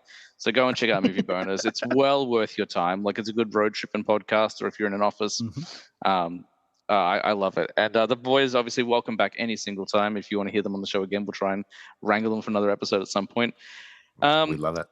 But that's gonna do it. If you want to support my show, I'm on Instagram. I was a teenage film snob _ between every single word. And that's about it. So thank you again, Dustin and Jay. It was awesome to have you guys on the show. As I said, you like exceeded my expectations. It's been so much fun. This was a blast, yeah. And as I say every week on the podcast, guys, I was a teenage film snob, but I'm trying to be better. We'll see you next week. Yes.